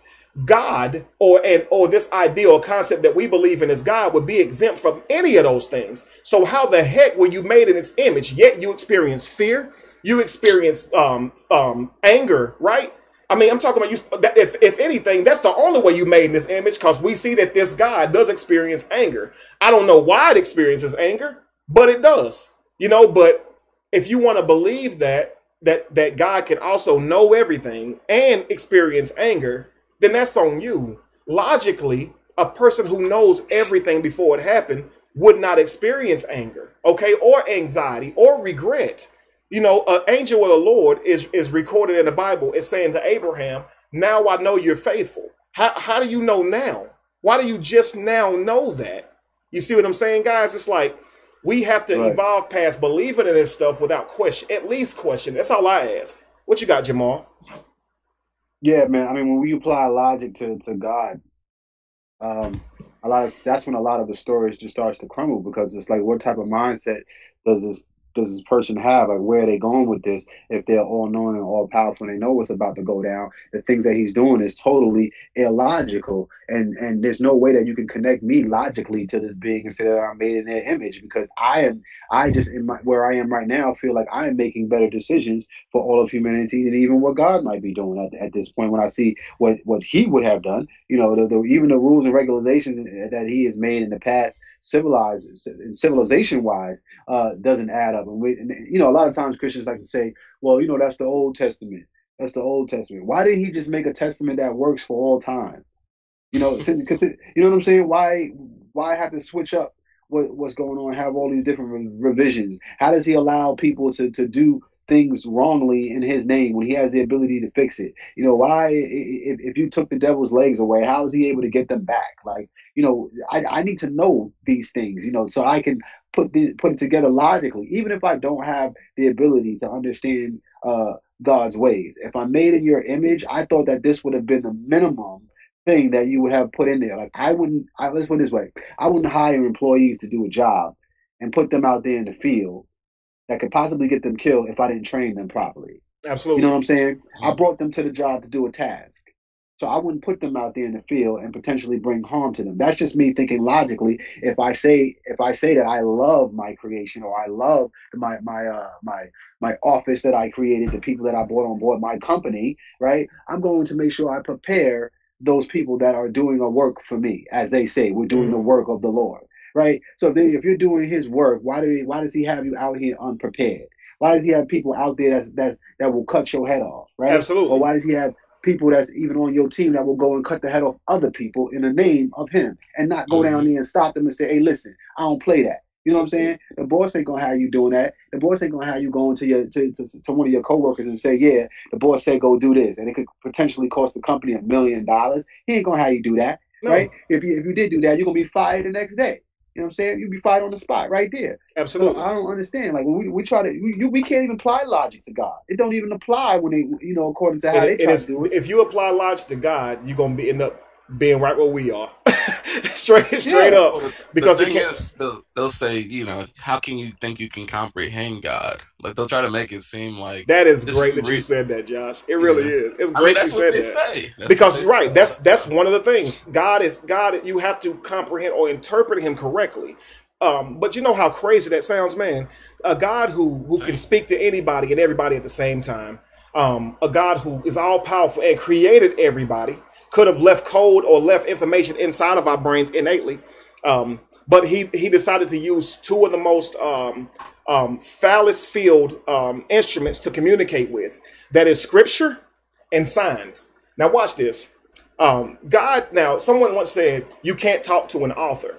They said that in frustration, that when you read a person's book, you can't know their interpretation of what they read. You can only interpret it from your experience and your view.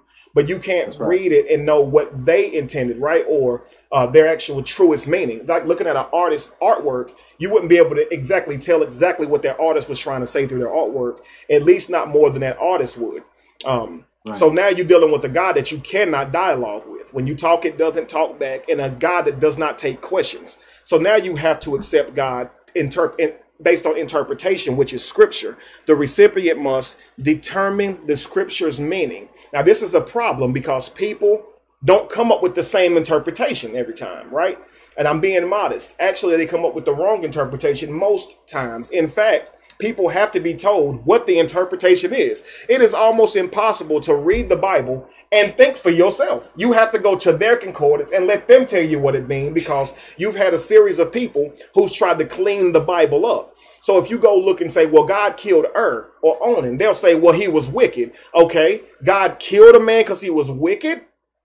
That's what he did? And you saying that makes sense. Well, God said he was wicked since birth. Who made the man? Why was he wicked? The problem still goes back on the creator. He was made to be wicked. So someone said earlier, so you wouldn't be mad if your wife cheated on you, if you knew she was cheating. I would. I'm not God. You see, I don't know everything. But if I knew the day I was born that my wife would cheat on me on October the 2nd, 2002, I really can't be mad. If I knew who was going to be with and I still chose and married that freaking woman, that same exact woman, knowing she cheated on me on that day with that exact dude, and I still let him be my friend and let him get around her. I can't be mad. Yeah, even your homeboys will say, boy, you stupid for being mad. You knew that was going to happen. Like, they'll tell you that. Like, you can't light a fuse and get mad at the bomb, right? Like, you lit the fuse. Like, what you mad for? That's real simple logic. And that makes me think like there's got to be some, you know, if we're dealing with God, and there has to be a different alternative plan than what has been explained to us. We must have logic all wrong then. We definitely is not on the right path as far as how we define logic. Because there's no way that this could be right. Yeah. There's no way that a logical entity of any kind, or even a conscious entity of any kind, you know, I like to play devil's advocate, and I can't see how this is going to add up. Where, you know, if everything's got to be wrong. Our entire perspective of this world and reality. Jamaar, it's so jacked up, bro, that it's like, first you got to find the right religion. Now, when you find the right religion, you must interpret it correctly or have somebody teach it to you correctly. Now, to think that a God who knows everything would choose for the hardest form of communication possible, which is through archaic literature in the old century literature, saying, thus thou art, where art, it's all that crap, right? It says all this stuff, and it has to be modified just so ages of people that would live later would even understand it in their language. A God would know that interpretation and understanding would change, right? Yet it chose to use literature, though, and said, okay, this is going to be my inerrant word that you have to get right in order for me to love you. So even if you have the religion, even if you have if Christianity is the right religion, what if you interpret it incorrectly? Now you're still going to hell. And see, this is the thing that God puts on you. It's like, I'm giving you the literature and you must figure out how to interpret it. And people actually say, you don't know what you're doing. You need to be scholarly. You don't have no business discussing the Bible. So the Lord God of the universe would create information and literature that's that hard to understand. So much so you need a scholarship to be able to understand it. Who did this man want in heaven? Scholars. Apparently. You ain't no scholar. You ain't gonna You ain't learning yet. Now look, here's my second thing. So now we have scriptures. The recipient must interpret scripture correctly. Now you have signs. Now, even worse than scripture, you have signs. The recipient must determine that a sign is a sign. Now, hang on. And then you have to determine its meaning. So let's just say, you know, my car, I come outside from work and my car has a ding in it. Is that a message from God? I get a check in the mail. Is that a message from God? And if so, what is the meaning? If that then is in my car is from God, what's the meaning? And you have to get it right. And I'm talking about how do you know how do you know it's from God? It's now here's the thing about it. Let me just explain by talking about this guy who was trying to create a Bible, right? A New Testament, he called it. And in the page, I don't know if you saw this, but he actually had had gold plates and everything, and tried to have literature put on gold plates and all. But before he could do this, the papers that it took him years to write, he said God inspired it, of course, but were stolen from him. And when these papers got stolen from him, he exercised fear and anger. Now, to me, my question is this: if God literally gave you that information, can he do it again? Can it be duplicated? The man said he didn't want to rewrite the literature because if he did, the thieves would alter the literature and make him seem like a liar. I would beg to say the thieves who stole this literature know that you're not hearing from God. So they have no intention of re-editing it at all. They don't even think that you believe in God. I mean, think that you even hearing this stuff, you know. But it's so funny how God was able to inspire him to write this literature, but God couldn't do anything practical. Jamaar, isn't it funny that God can inspire this man to write literature, but God couldn't at least tell him the thieves who stole it from him? Right? Now, here's the funniest part. God told this man to write literature that would take him years to write, knowing it would get stolen, and he wouldn't rewrite it. Yo, this dude is like a dog, man. So it's the same way though. So Christians, he's grimy, son. Like God is grimy. Son. Well, God didn't do that, but we don't. But I get your point. He lined it up from the beginning, so he knew what was going to happen. He's grimy, son. And you know what? You can't put it past God, Jamaar. He did the same thing with Moses. God once had Moses to climb all the way to the top of Mount Sinai. It took him 40 days, okay, to write the 10 Commandments, only to destroy them right after he wrote them because he was mad. And God knew Moses was going to do it, yet had him come up there and take 40 days and 40 nights just to write the thing. You see how funny it's starting to get? He stay getting tight. He stay getting jealous. Telling you that he's a jealous guy. At the same time, while he's getting jealous, you know, it's just he has no problem with telling you, you know, about his griminess, which is what's crazy. Absolutely. You know what I'm saying? But then at the same time, we sit here and we say, oh yeah, he loves us. He loves us. We sound like women who get beat by their husbands and keep taking them back. Sure. Just keep taking them back. He loves me. I was gonna say that earlier. Like the first thing, at least in the churches I was around, the first thing they do before they even get into literature, they say like after the songs are done, everybody comes in, sits down, get their seat, etc. Like God is good, and everybody say all the time. And all the time. God is good. All the time. Let's go into the scripture. Now y'all good. Now we're ready to. Because if I tell you beforehand God is good all the time, and you already know it, and whatever I read, you know I'm not gonna get nothing too harsh anyway. I'm trying to get y'all in the spirit. Absolutely. I'm not gonna give you the facts. I'm just gonna get you in the spirit, make you feel all good and tingly inside. Give me some donations, and then send you on your way. But I already programmed you before I even give you the scripture. So once I tell you that God is good all the time, you ain't nobody going like a Kevin Wesley going to come up to you or Jamaar going to tell you God is evil or God did this. Because you're not going to read it for yourself. I'm reading it for you. And I already told you what to expect. God is good all the time. Those mantras are the equivalent of Homeboy when in Get Out, when she hit the little T joint and put him in the sunken place. That's what those mantras are. When you say God, in the sunken place, that's what that is. As soon as you repeat that, you automatically program. You just turn into a zombie from there on out for the next 2 hours. Absolutely.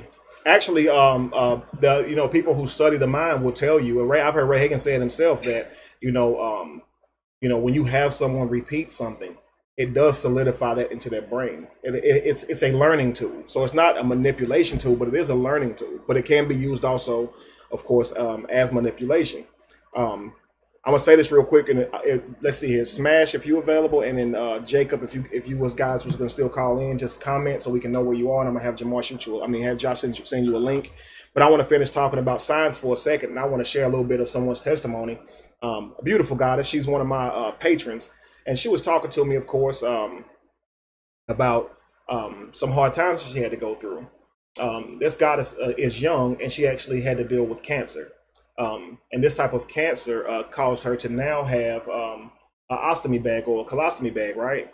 And so now she's really going through it in terms of emotionally. This is big. And so she ended up being told that they had damaged some nerves, and she possibly may not be able to urinate. And once they told her this couldn't be done, of course, she went to the bathroom on her own will and said, you know what, I can't go through that too. Like, that can't be something else that I deal with too. Like, that's just too much for me. And she says that, you know, she tried to use the bathroom and she was able to. And immediately when she was able to, she thanked Jesus. But the problem was she also felt the gratitude associated with thanking Jesus. And she felt bad. You know, she was just like, I know I'm over this stuff. I've been free from religion for a while, but why did my brain do that? And of course, I expressed to her that that's just the brain and the imagination trying to catch up with your reality, right? If I smell, I'm vegan, and if I smell meat and that flesh smells good to me, I'm not going to feel bad because I enjoy the smell of that meat when I spent my whole life being around that smell and associated with that taste, right? It's not the meat I want, it's the taste. It's what I'm used to. So again, I call these lapses, and many of us have lapses. I had an atheist who told me that he struggled with the idea that his father wasn't happy with him. His father was dead. So you don't believe in a God, but you believe your daddy is, we're mad at you. Where is he at? See how crazy that sounds? You know, so like, you know, and this was the person who didn't subscribe to religion, and he still dealt with this. And I'm telling you guys, it's done because, you know, we have, we use this on each other. For instance, the same way somebody, whoever it is that's on, mute your YouTube. Jacob, you got some backstory going on. If you can, I'm about to bring you in shortly, Jacob. Just mute your YouTube for me if you don't mind. I'll do it. Okay. Okay, go ahead, go. All right, I lost my train of thought. What was I saying? Did you hear it? You were speaking about the story you were talking about with the Patreon person. She was giving gratitude. Absolutely. Jacob, we can hear you, Jacob. We muted you because you have your YouTube on in the background, and we could actually hear the feed. So you want to mute the YouTube so you can just hear us through the Google Hangouts or whatever. Yeah. All right, cool. Again, guys, I just want to go ahead and come back to this. If you guys are getting something out of the show, shoot a donation. Let us know that you guys are learning something and getting something that you can use in your reality. Okay, so again, we're talking about applying signs or attributing things that happen in our everyday life as signs from God. So I was telling you, this goddess, she actually thanked God because she was able to urinate. And like I told her, you know, you should have just thanked yourself. You know, you got up and you said, I'm not having this. And she went to the toilet on her own, and she made this happen. She didn't give up on herself. And she says, you know what? You're absolutely right. She says, Kevin, you know what? You are the most amazing person that I've ever listened to. She told me I was better. I'm just kidding. I'm pretty sure she's watching it. She's saying you landed on a little too thick. I just wanted to just, you know, end it with a joke, because it's a horrible thing to deal with. And I even expressed that to her. I could only imagine. And you can see how someone in a predicament like that, being recently new to being awakened or recently gotten rid of beliefs, to now have to go through a situation where they need hope, where they need comfort, like you're young, like you have cancer, right? So obviously she struggled with the idea of going back to this idea, right? Or going back to this belief. And you can only imagine what that would be like, as most of us accept these ideas. So she could have easily interpreted her cancer as God punishing her for not believing no more. You see what I'm saying? But wouldn't I have cancer? Why would she get it and not me? I'm the one out here saying this stuff, right? She learned from me, of course. So it's kind of like, why would she be getting punished and I'm not, right? And so it doesn't make sense to think that way. But we do this. Some people say attribute getting a sprained ankle or anything to being that God ain't happy with them. You know, it's karma coming back on me or whatever, you know, but we attribute these things to a God judging you or cursing you. And again, if you're going to hold a deity existing to signs and wonders, that's one thing. OK, so I don't know where we came from, or this amazing thing happened to me, so I believe that there's an entity that did it. My thing is, how do you get that from that a man walked on water, right? That Herod killed a bunch of children. How do you get that from, you know, a thing or two may have happened that caused me to believe in God. So that's all I'm saying. I know that, you know, God chooses to have us to believe in him due to scripture or signs. And both of these things are open to interpretation. You see, if Josh walks up to me and hands me $20, he may just want to do a favor for me. He may just say, man, let me look out for you. But in my mind, I'm going to say, thank you, Jesus. You told Josh to bless me. Now, even if I don't believe Josh believes in that stuff, I'm going to say Josh don't know why he blessed me, but he did. You see what I'm saying? Like, I know still God was behind it some way. And what I'm saying is we got to stop using experience to make Yahweh exist. I get that you want to believe in a God outside of yourself, and it's a journey. But you're making, you know, the biblical God exist because you feel like you had a good feeling when you prayed as a child. You see what I'm saying? Like, nobody has ever saw Yahweh, and ain't no God ever told you that was his name. No God has ever told you its name was Jesus, yet you call your God by that name. And you say you're not religious due to programming. Of course you are. You call your God, if like you call me Kevin because you were first told to call me Kevin, right? Ain't nobody just out of the blue looking at me saying, your name's Kevin. You know what I'm saying? If they were, then you could say they got some kind of magic skills, but I certainly ain't God because they already knew my name. You see, but we like to do this and come up with all these ideas. Thank you so much, Nubian Love. She said, my family and I love the show. We learned so much. Thank you, guys. I see that. Awesome. Let's see. I'm gonna let Jacob speak for a moment because he had actually sent me a message, guys, and he had a great explanation to one of the reasons why we may need this concept of God, or why we have needed this concept of God. All right. So, Jacob, are you there? Yeah, I'm here. All right. What's up, brother? How you doing? I'm doing great. How about you? Good, man. I want to give the callers, a moment or two, if you don't mind. Just talk about a little bit about you as a Christian, and how you woke up. So just kind of how you received the belief, and at what age did you wake up, if you're currently awake? So I woke up about a year ago. Okay. And I was studying.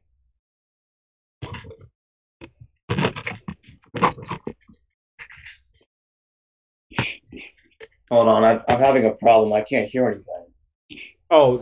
See. Oh, here we go. I can. Okay, cool. Yeah. Now if you're watching YouTube, it's going to be late, okay? Because it's behind. It's in real time now. So I found out that how Yahweh was a God of war, and how he used to be a son of another god. And the early proto-Semitic pantheon, the ancient Israelite pantheon, they used to be polytheistic before they promoted Yahweh and elevated him as the God of the entire cosmos. That's where the Lord thing came in and all that. Absolutely. And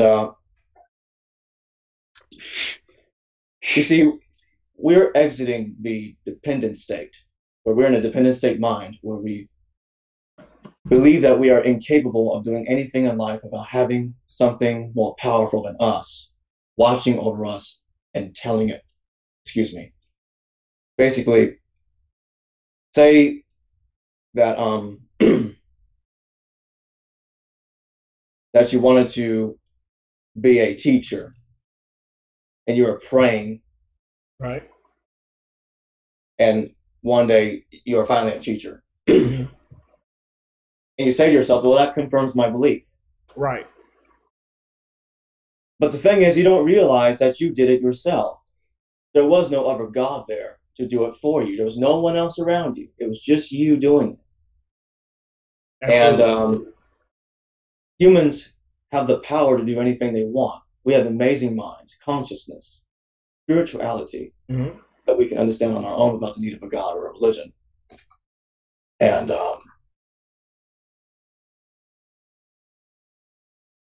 excuse me. Okay. So we have the I just gotta open my notes here. Okay, you're doing good, man. I'll tell you what, while you're getting your thoughts together, I'm going to ask you to elaborate on something. You actually said, man, I actually have a great opinion on that. This, of course, guys, to me saying that I'm going to do a show based on why we need this concept of God, okay? And, of course, Jacob here said, I actually have an opinion on that. Our primitive mindset seeks an easier way of life. As such, we seek a higher divinity to solve the problems that we ourselves could be solving. I thought that was a really excellent answer, and I think it's true. I think that it's partially true as well, that we actually do seek a divinity to kind of take our responsibility from us, to put our faith, or I guess our fear in, right? Somebody has to make us feel safe, so we're going to believe in someone who can protect us, right? And so forth and so on. If you don't mind, Jacob, just elaborate on that a little bit. Yeah, when it comes to a dependent mindset, those type of people tend to believe that nothing can be accomplished in life without divine intervention. Mm-hmm. Thus, they believe that any goal they meet in life is because it was the will of a divine being. Well, understand that was you answering your own prayer. And let's just say, what causes an unbeliever to suddenly believe? Well, here's the problem. Our minds have the ability to generate images. So let's say an unbeliever hears about Jesus. He doesn't think much about it, but later on, he sees Jesus. And he's like, he's right there in front of me. Mm-hmm. He's got to be real. If Christianity is the only true religion, I'm gonna convert now. And you don't realize that you're actually seeing yourself.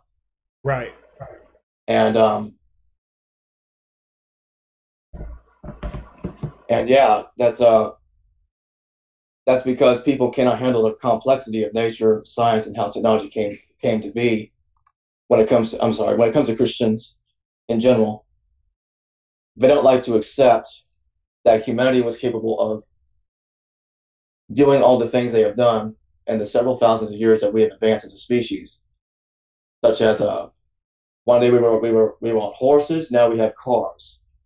We've obviously grown and evolved. Our brains have matured and learned, right? It's funny because you started off, Jacob, by saying that one of the things that woke you up from religion was that you learned that religion was polytheistic, and this character God, Yahweh, actually had freaking family members in other stories, right? That literally predate the Bible.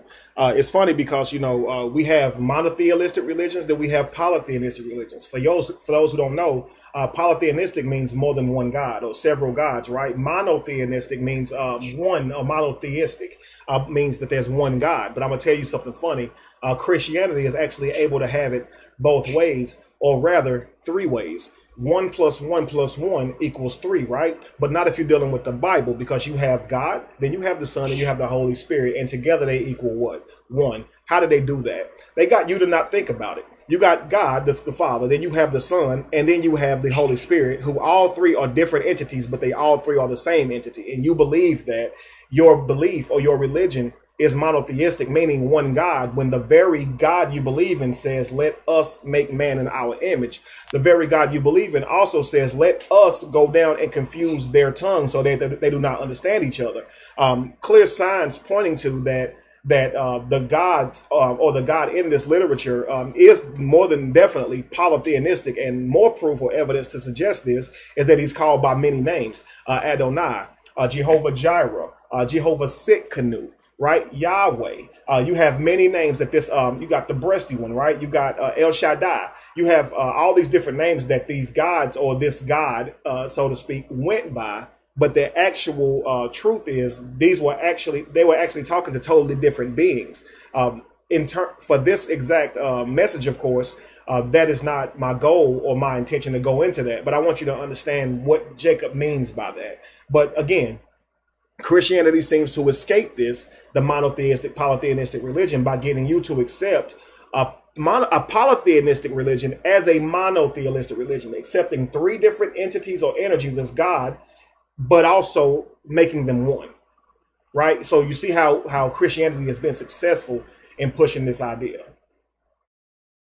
Yes, but the Bible actually brought in a Deuteronomy 32:8 and 32:9 from the Torah, in which it specifically states that the Lord was given Israel from another God. Right.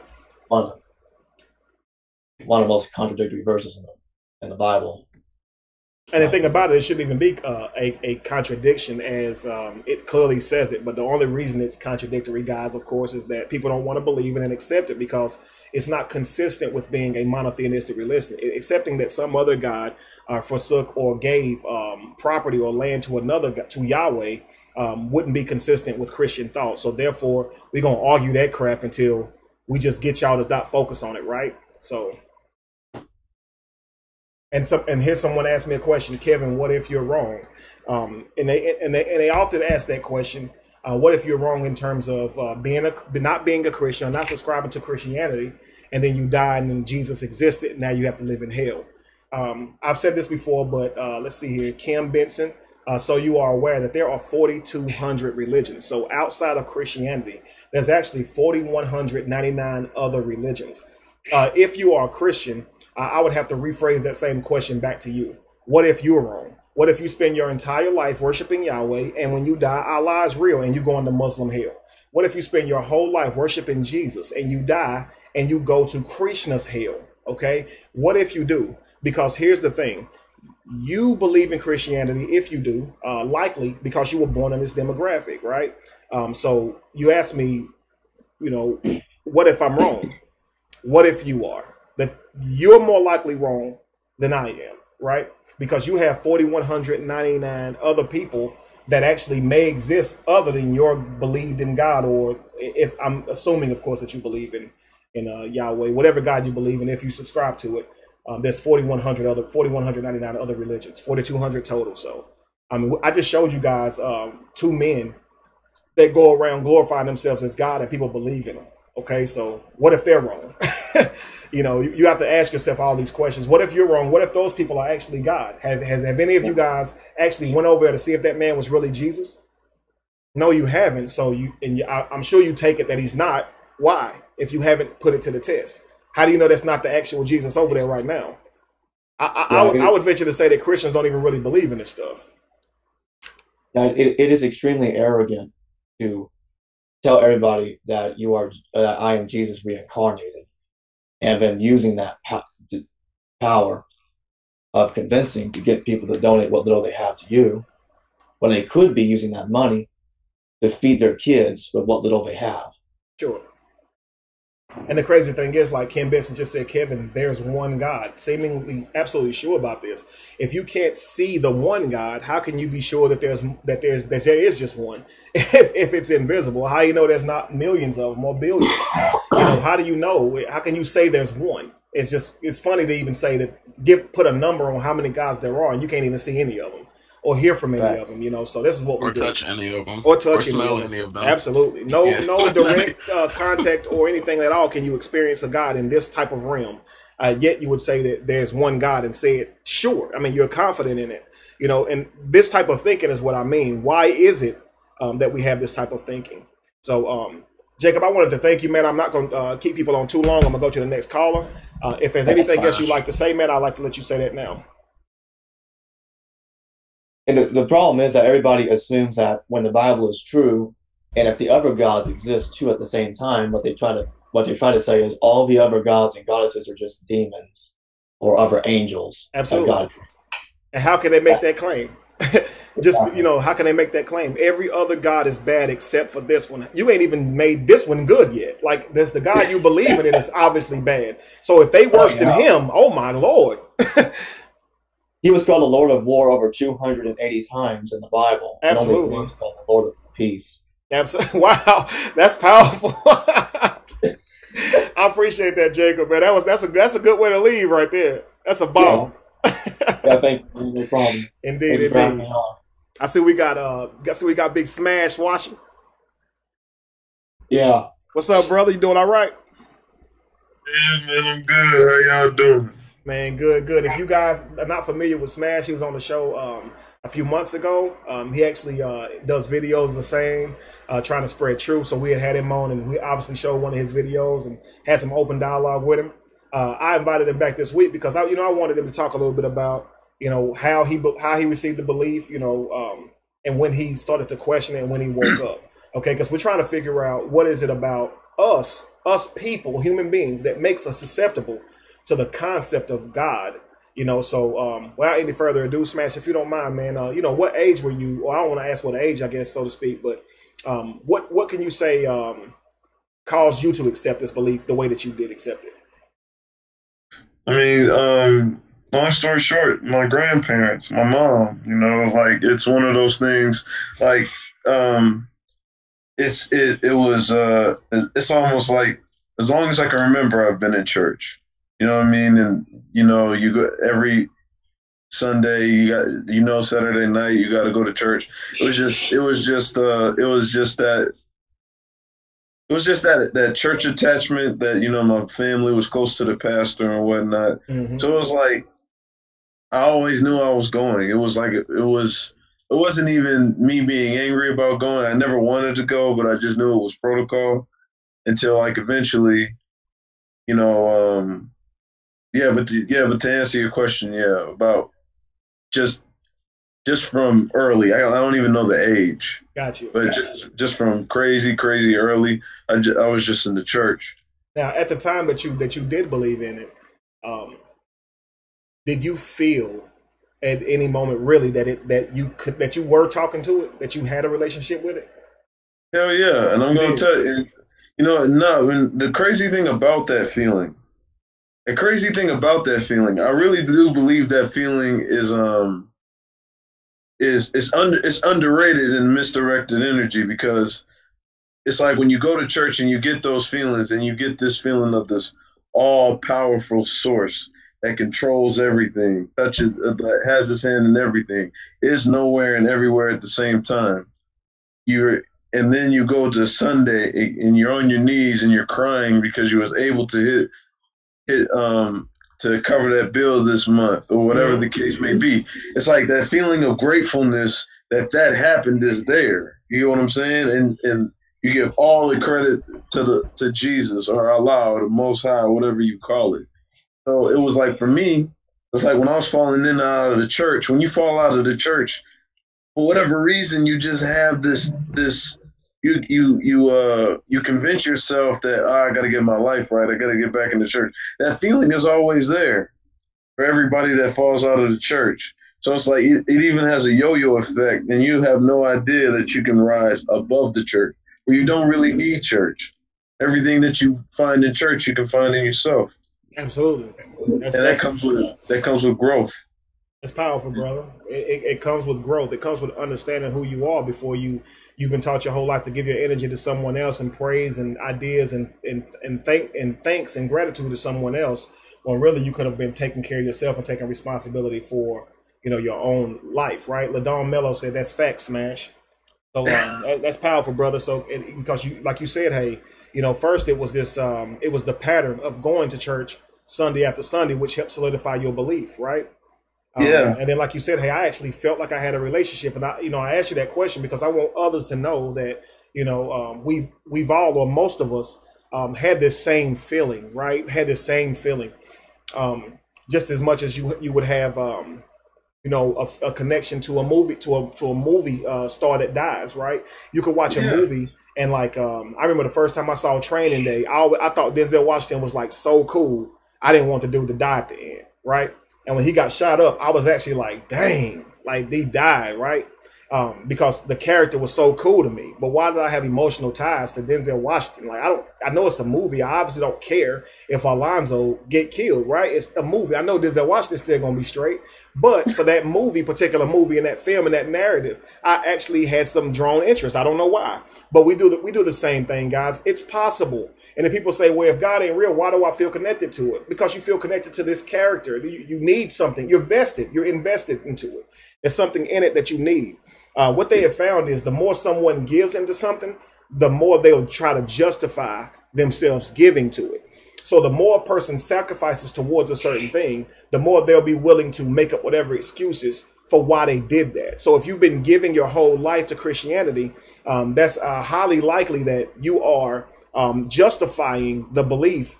So you didn't waste all your time, right? So you didn't do all that for nothing, right? Because we hate the idea of believing in something that just wasn't true. I mean, we all do. And the thing about it is you're going to have to accept it. I had to accept it. You're going to have to accept it, period. Or you're going to die a Christian. And like I said, not to talk junk or not to bash, but if you are a Christian, you will die a Christian. I promise you, you will. If you are a Christian, you will die waiting on Jesus to come back. He never existed. Therefore, he can't come back. He cannot. You will die a Christian. I can guarantee you that. In the Bible, if you prophesied and it didn't happen, you was called a false prophet. If you live and see Jesus come back, you can call me a false prophet. I have no worries in my mind at all. One of my friends said, you act as if we even think Jesus is coming back in our lifetime. Never said that, but what I can tell you was many people have died believing Jesus would come back in their lifetime. And I do know people who do believe Jesus is coming back in their time. Now, that's neither here nor there. I don't care if you believe he will or not. The fact remains, you will die without him coming back. Whether you want him to, whether you believe he will, you will 100% die before Jesus come back, because he never existed. I hate to be the person to bear that news to you. But of course, it is factual. Jamaar, if you disagree, let me know now. You know, and when we talk about Jesus and we talk about, you know, entities that's supposed to be coming back to get you, the way that I know the human mind and the power of the human mind, I've gotten to a point where I tell people, you know what, Jesus is real. He's as real as you want him to be.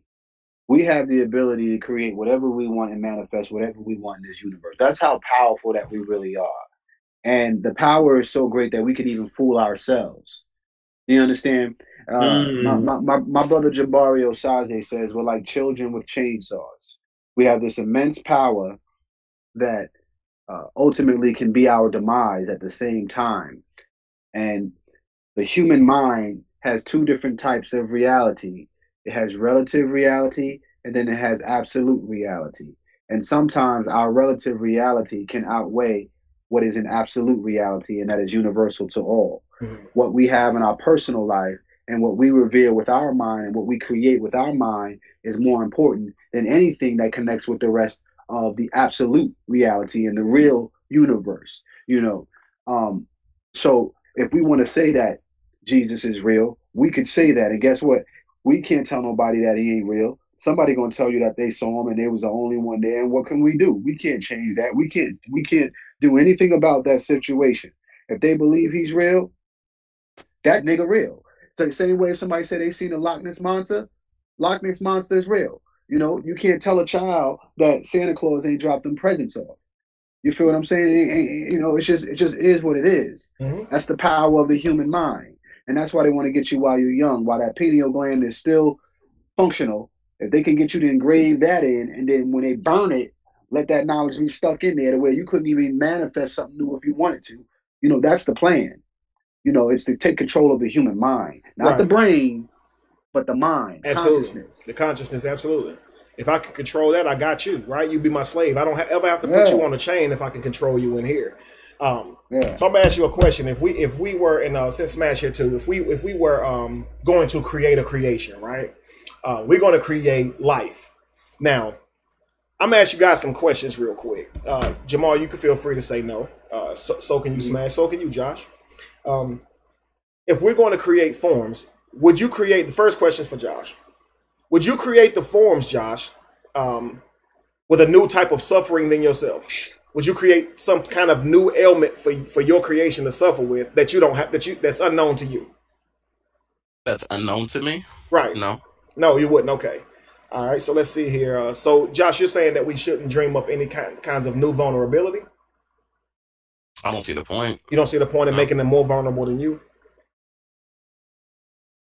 Say that one more time. I said, so you wouldn't see a point in making them more vulnerable than you, or less, or or lower than you. No point in that. Okay, I like that. Okay, Jamaar, should we introduce them to a range of new environmental hazards that's unknown to us? Should we introduce them to a range? Right. So should we create their? If we're going to create these creatures, so should we create creatures who can't even live in the same circumstances as us, as far as cold, hot, all that kind of stuff? I mean, it's possible that you can create that and make it happen. It's like, but should we? Right. You wouldn't do that. No, you want to. At the end of the day, we get to the point now we got to destroy all this, man. Right, we got to destroy all of this, right? So, and that's what to rebuild. Absolutely, and that's what we're getting at. Watch this. That Smash.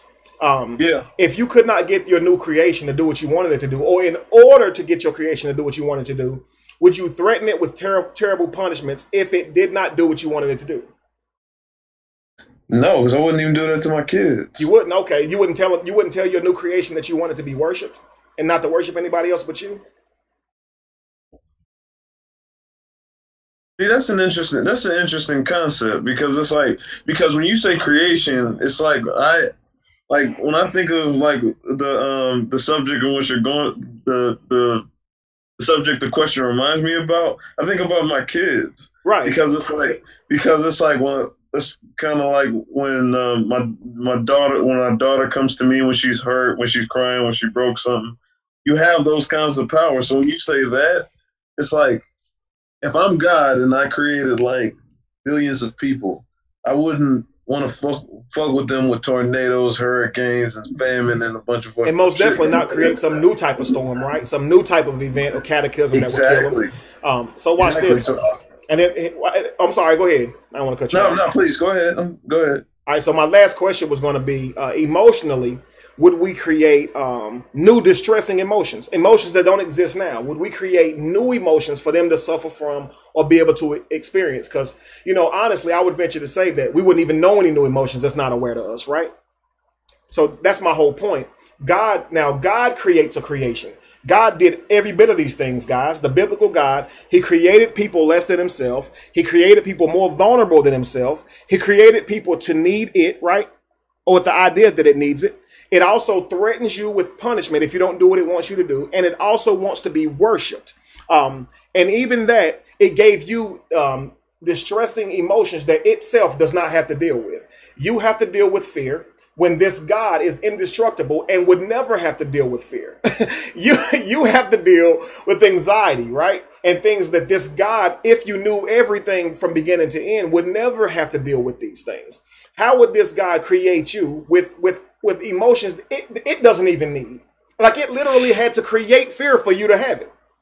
You see what I'm saying? Like, just for you to be scared, because you're vulnerable, you would have to have this emotion called fear so you can protect yourself, right?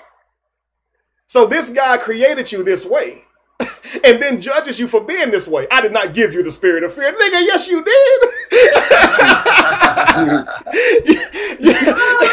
Like, you sure enough created fear, man. I got fear only cause of you. You see what I'm supposed to have? You said fear you.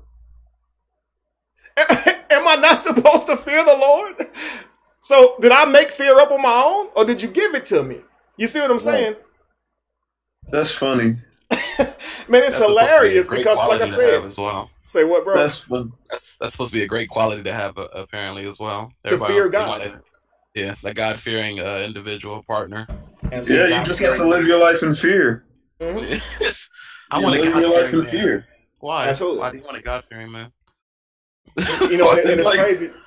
Say what? So why would you want a God-fearing man? Right. Yeah, because a God-fearing man. What does that imply? You see what I'm saying? That he gonna treat you right? That's why they say this.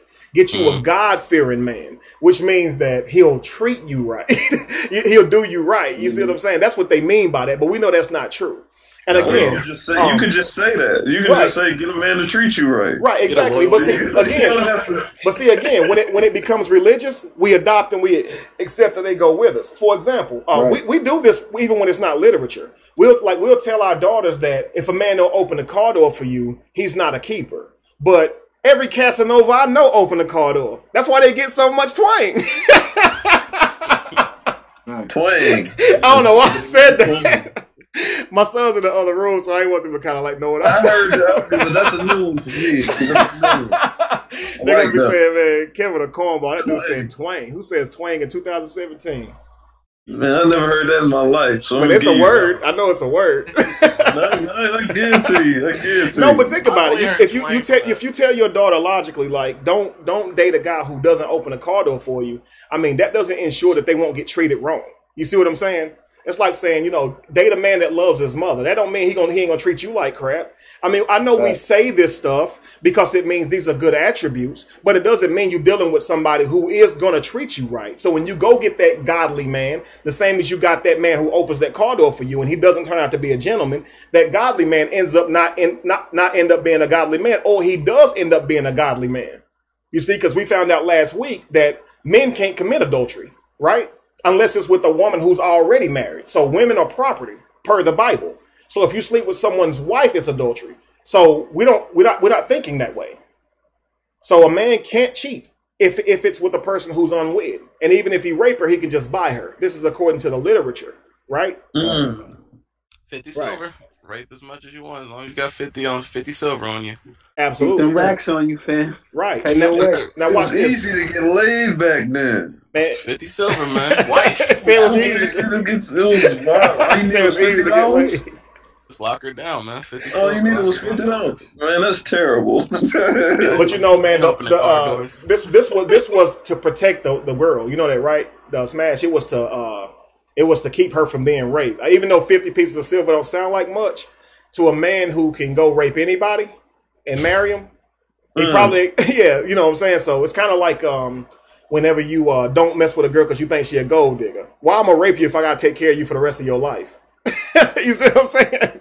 Good but point, that's man. how God protects women from being raped. You know? See my point? The problem is if a man got a bunch of money, he probably ain't going to weigh his morale like that because he'd have money to spare. That's the problem with morale. But smokers justify cigarettes. Right. See what I'm saying? So you can justify however you want. It doesn't make it fair. It makes it's still wrong nevertheless because, you know, let's just talk about, just for instance, really quickly, you know, David had slept with Bathsheba, right? Another man's wife, Uriah. So as a result, of course, God killed the child. But here's another result I haven't talked about. God actually commanded or had one of David's sons to have sex with David's wives with an S in front of the whole city. Now, I want you to understand something. God said, because you took a man's wife and slept with her in private, I will have one that you love, a man that you know and love, to sleep with your wives in front of the whole city. Like this was a punishment from Yahweh to David for sleeping with a man's wife. Okay, so guess who the man was that slept with David's wives? His own son. The Bible says that his son was the most handsome king in the whole kingdom, right? Good looking guy, right? But God tells that man's son now to sleep with all that man's wives. And I try to tell people that's rape, but they say it's not rape. Well, who said that David's wives wanted to sleep with his son? Right? That'd be kind of weird because if it's his son, wouldn't one of those women at least be his mother? You see what I'm saying? Unless God said, okay, have sex with all of them except for the mother, but that's not put in there. Now, by me saying that, a Christian would say, you added stuff to the Bible. Okay, take that part out. The sheer fact that God had one man rape a man's wives because he took another man's wife, what did the wives do to deserve that? See, you may be thinking about David and saying, well, that's at least David gonna learn his lesson. What about the wives of David? Why did they deserve to be, effed right in front of the whole city, in front of everybody? Now, you think they wanted to be exposed in that way? But they had to be subject to that just so God can make David pay for what he did. And the thing about it is we still believe in this literature and at the same time call God good. And this is what we're all saying you got to grow out of. If it wasn't for people latching on to this type of literature, we could have been moved on. But what you guys got to understand, it's a whole world out there of people who grab on the literature and literally for foolish reasons. Their reasons may be, I experienced God, or God fed me. God put food on my table. Well, if God put food on your table, you are aware that other children starve to death for lack of food. So what is God to them? You see? So if you're going to give God credit for blessing you, who is God to people that he doesn't bless? You see what I'm saying? And this is what we continue to do. At some point, we have to say the world is big. If we're going to accept God based on personal beliefs, keep it to yourself. If you accepted God based on something personal, you have no reason trying to make everyone believe in it. You see what I'm saying?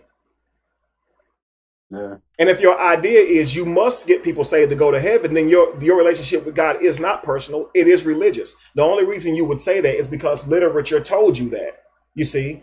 And so you are religious whether you want to believe it or not. But when it comes to getting rid of the religion, it becomes almost impossible.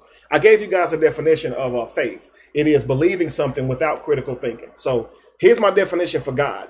Definition for God is a being who creates less powerful being and subjects them to torture and demands worship. That's my definition of God. So when someone says, do you believe in that? From here on out, understand my answer will be no, because the concept of God is a being who created lesser beings, okay, and then subjects those lesser beings to torture if they don't worship him. Now, if you have a different definition from, that's an actual fact. That's actual fact. Exactly. That's an actual fact. So if you can be mad at that, okay, but if you're not afraid, put it on your Facebook. That's the definition of God. a being who creates lesser beings and then tortures those beings for not worshiping it. That is your idea of God. And you worship this guy. You see, God wouldn't be God without people to worship it. You know, right. Let me say this. A person who would demean someone else is not a great at all. They would be a bully. Jamar, Josh, Smash, before we get off, what is a person who makes other people feel smaller about themselves in order to make themselves feel larger? That's a bully. In one word, a freaking bully. Okay, did God not say to us in the Bible that our righteousness is filthy rags? Did it say that we are nothing without him? Woo! Is he not demeaning us? Did God say himself was great, or are we saying that? Did God not call himself great and perfect before we did? So he's self-claimed, right? Yeah. And he's declaring himself to be better than you. Yeah. That is a bully. That is a bully. And you worship the dude because you're scared of hell. You're scared of his wrath. You're scared of his punishment. And this is why you fear him. Might I suggest this? You are not to fear anyone except for somebody who's willing to hurt your behind. And that's God. That's why you fear it. You see what I'm saying? Right. And because it's funny, because Satan has a whole hell, but nobody fears him. You know why? He's not capable unless he has approval from God. Which is funny, because this would mean God gives him approval pretty dang often. Absolutely. You see what I'm saying? So we got to actually step away from this idea, because if you believe it in God and the way we've been given to it, now you got to chase devils, you see. And then before you know it, you're going to be freaking 30 years old like me with an imaginary friend, right? Yeah. And you're going to think you're different than a child with an imaginary friend, right? So that child who calls his imaginary friend Billy and not Jesus is no different than you. Neither one of you can see your friend or your God, interact with your friend in a real way, or prove he exists to anyone else. You are literally on the same level in terms of your belief as a small child. Unfortunately, it's true. I'm not saying you dumb, but I'm telling you this. When it comes to belief, you escape logic if you believe in literature as God. Because of that, you are ignorant. I promise you. If you had more knowledge into how we got these ideas and concepts of God, you would not subscribe to this stuff, right? The only reason you do is because you believe in it. And right now in your life, you may be in a place where you still feel that you need it. You may be in a place in your life where you're not even willing to question it yet. And that's okay. We have all been there. We've all been there. But to end the show, I want you guys to understand, because the amount of people who adopt these beliefs are still so large, Kevin Wesley is nowhere near done. So for all of you people out there who suggest that we move on to something else, please understand there's a slew of people out there still asleep. And my job is to wake them up. There are other teachers out here who teach other stuff, and y'all are more than welcome to go listen to them. But I do what Kevin does, right? Kevin wakes Christians up from beliefs and Muslims up from beliefs. So my goal is to wake up religious people. Obviously, we moving forward, but I need y'all to have my back, okay? I need y'all support while I'm doing this, okay? Don't make me feel bad, okay, for going at Christians so often, all right? Have my back, because you got to understand, it's not easy. It has to be redundant. You have to continuously punch it if it's going to weaken, continuously hitting that tree with an axe if it's going to eventually come down, right? And we got to do that. I see people saying, I'm with you, Kev. You have my support. I see that, Candy. Thank you guys very much, because I really need y'all support, man. I want you to understand something. Christians are very heartless. You're talking to a man who lost everything, okay? My job, my income, and everything, just to tell y'all the truth and try to live my life differently than how I spent my life in earlier years, right? But even with that happening, all I'm getting is negative comments from Christians telling me I'm going to hell, or I deserve the very thing that I'm faced with today, right? So with all that negativity, all I'm asking y'all for is just a little bit of positivity. I want y'all to understand what I go through. Trust me, it's not easy being me. If you could walk a day in my shoes, trust me. I know Jamaar go through it, and he didn't have a viral video that blew him up. Just imagine what I go through daily, guys. Like, trust me. It ain't no different. You have to imagine. They can see the comments. Well, they see the comments, and Josh definitely knows, being a moderator on my pages. So I'm telling you guys, understand it, man. Like, I'm saying nothing different than most people, but the reason y'all care about who I am is because I had a popular video. Because of this, you guys come to me and you assault me, you assault my character, and you expect me to just be okay with it. What I'm telling you right now is you're wrong. I'm human too, okay? You shouldn't feel that you should even have the right to come to me with your negativity as much as you do. but you do. And it's only because I challenge your beliefs. So with that being said, the reason that you guys get so offended is only because I'm challenging your identity. Again, you associate yourselves with being Christians, not subscribing to a Christian belief. So whenever I target a belief or I make a joke about a belief, which myself, Josh, Jamaar, all of us are going to do because we like to laugh at this stuff now. We're going to do that. You're going to feel offended. But why? I'm not going to respect Christianity. I'm sorry. I'm making it clear. I spent the last year doing that. I'm no longer going to respect your beliefs. I'll respect you as a person. But I'm not pulling punches when it comes to your beliefs. It's time for us to move forward. It's time for us to evolve. Okay? So stop asking me to be nice about it. Some things need to be said. I asked the other day on my Facebook page, how can a grown man put his dick in a child and at the same time say he still believes in Jesus or even hell for that matter? Your dick got hard enough to stick it inside of a child and you telling me you believe in Jesus and hell? You're lying. You don't believe in that stuff. You don't believe in that stuff. No way in the world you do. And people actually got mad at me for posting that as if I'm out here raping the kids. You see, this is the world we live in. I can't even be honest or I'm wrong. Right. I didn't rape the children. It's under the rug. You ain't supposed to talk. It's under the rug, man. Come on. Right, Lee. We don't want to talk about that. The thing is with that subreddit, that Reddit is updated daily with new preachers that are under some type of scandal, either for raping children or some kind of molestation and coercion. Mm-hmm. That's daily. You can check that out daily. Daily. And I mean, Josh said this to me. So I'm sitting here looking at it like, wow, look at all the people who are going down for rape. And this is not something public. But, you know, here's the thing. Somebody gets assaulted or treated badly by a police officer. Everybody knows about it. Why are we not making these type of things public? Why? Even if you're a Christian, you should be willing to stand for a freaking child who couldn't defend itself. But you don't. You rather fuss at Kevin for not believing in your belief and tell me I'm going to hell when you guys have a slew of people perpetrating themselves as ministers for the God you believe in, and they're raping children. Do you not understand that? Like, I shouldn't be your priority. They raping children. Like, think if you was that child, wouldn't you want help? Y'all the ones that's in this belief, and y'all will actually forgive the man of God or who y'all call the man of God, and let the dude keep preaching and taking money from y'all after he done put his dick in your child. I don't understand that. Grow up. Grow up. We gotta grow up because we stuck so far back. We even let human beings do whatever they want to us because they go under the title or ordination of this God. Man, we in it deep. Thank you, Shondale. We in it deep, man. We gotta wake up. Yeah. Anything else you want to say before we close, Jamal? Yeah, I mean, we just got to get to a point where, you know, we really truly study what our belief system is, study the foundation of it, the origins of it, and figure out what their true motive, what their true intentions are. You know, I always say, no matter what religion that you're dealing with, look at their track record.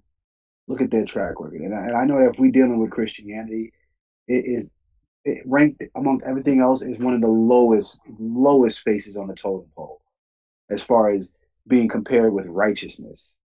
You know, whatever the doctrine teaches, when you actually read it straight through verbatim and you put it into perspective what's going on here, there's no way you can fathom it in your mind that this is a just being, that whatever this God is, that it's a being that is righteous, you know, or even sovereign, you know, considering all the needs that it has for us to complete his task when he could just simply just do it. You know, I can't even say that it's self-sustaining or sovereign at this point. You know, so we just have to be careful of the belief system, understand the power of your mind, and that you can create anything that you want. You know, and if we can create a Jesus, that means we can create things that are a million times even more powerful than that, you know, which is ultimately can reflect within ourselves. So that's all I want to leave y'all with. I appreciate that. What about you, Smash, before we get off? Yeah. See, the deep thing that I've understood about Christianity and about a lot of religions is little of it when you go a long time in your life not critically thinking, I really do believe that sets you back mentally, in the common sense department, where, you know, certain decisions that you have to make in life, you know, you're thinking about what God wants you to do as opposed to what's more more plausible to even do. Marriages have died because of this, relationships, all kinds of things. As far as human relations have died because of a belief in an ideology. Absolutely.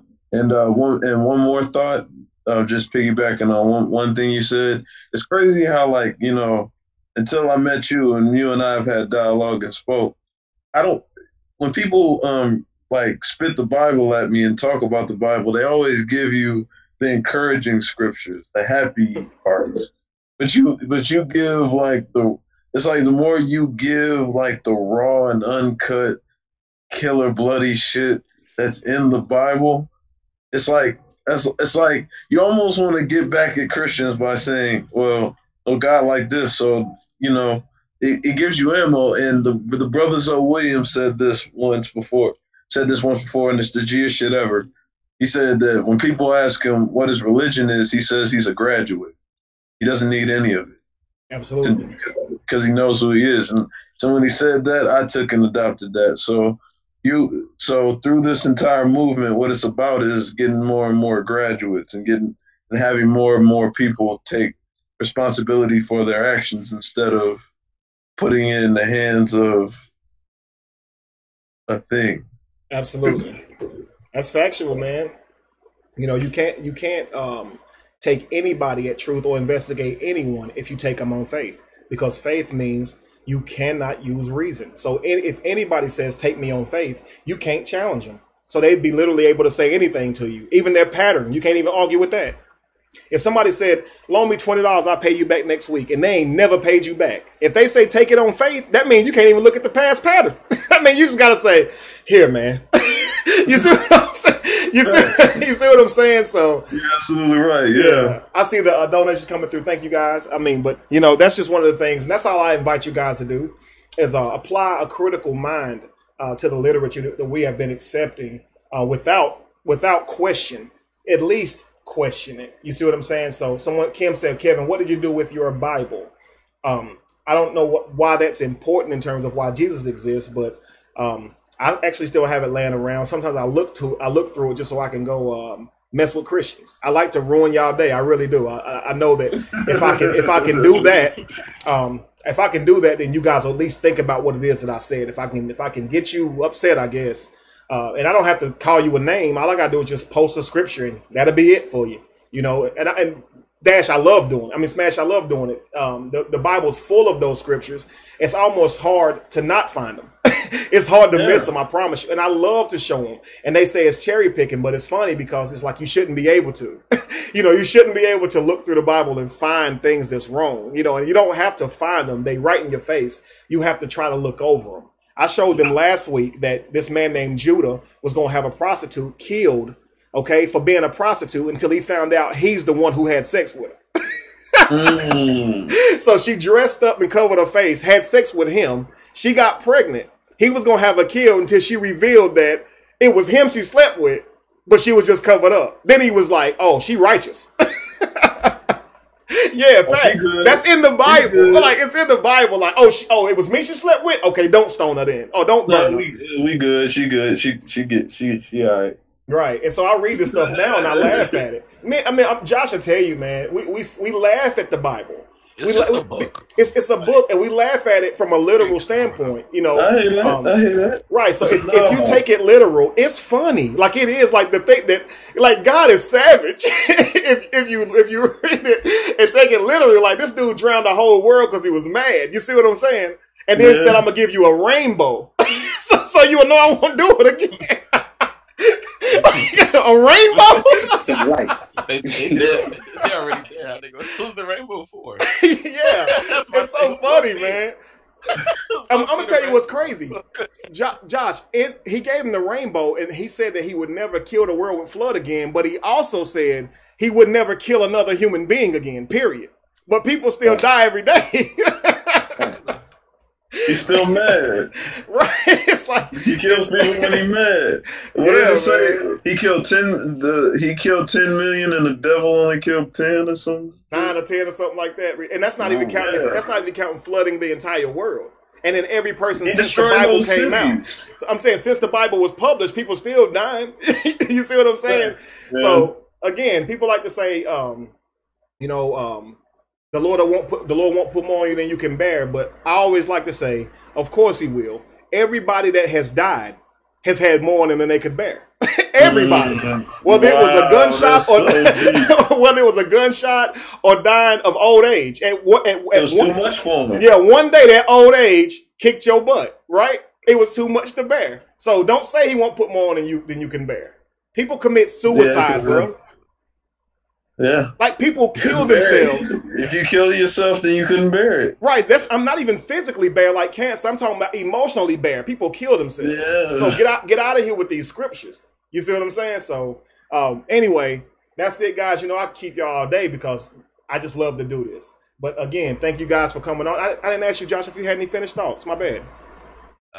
My finished thoughts are just y'all finished thoughts. I want to let people know Jamaar has a YouTube channel. I'm definitely going to be linking and posting that. I'm going to edit it in the description, and if it's okay with Kevin, I'm going to put that to the like page just because everybody loves Jamaar. Who doesn't love Jamaar? Unless you're a Christian, maybe not. And as far as the show, obviously, like Kevin said, if you guys got something out of it, we appreciate the donations because I guess people don't want to hear the truth and like to fire a good man because he came against your faith. So that's pretty much it. We're gonna have a Christmas, or no, why I keep saying Christmas? Like my mind is so ahead in the future. We're gonna have a Halloween special next week. So, yeah, I hear that Halloween special. Ooh. We're talking about some scary stuff, like God, not hell. God much scarier than hell, right?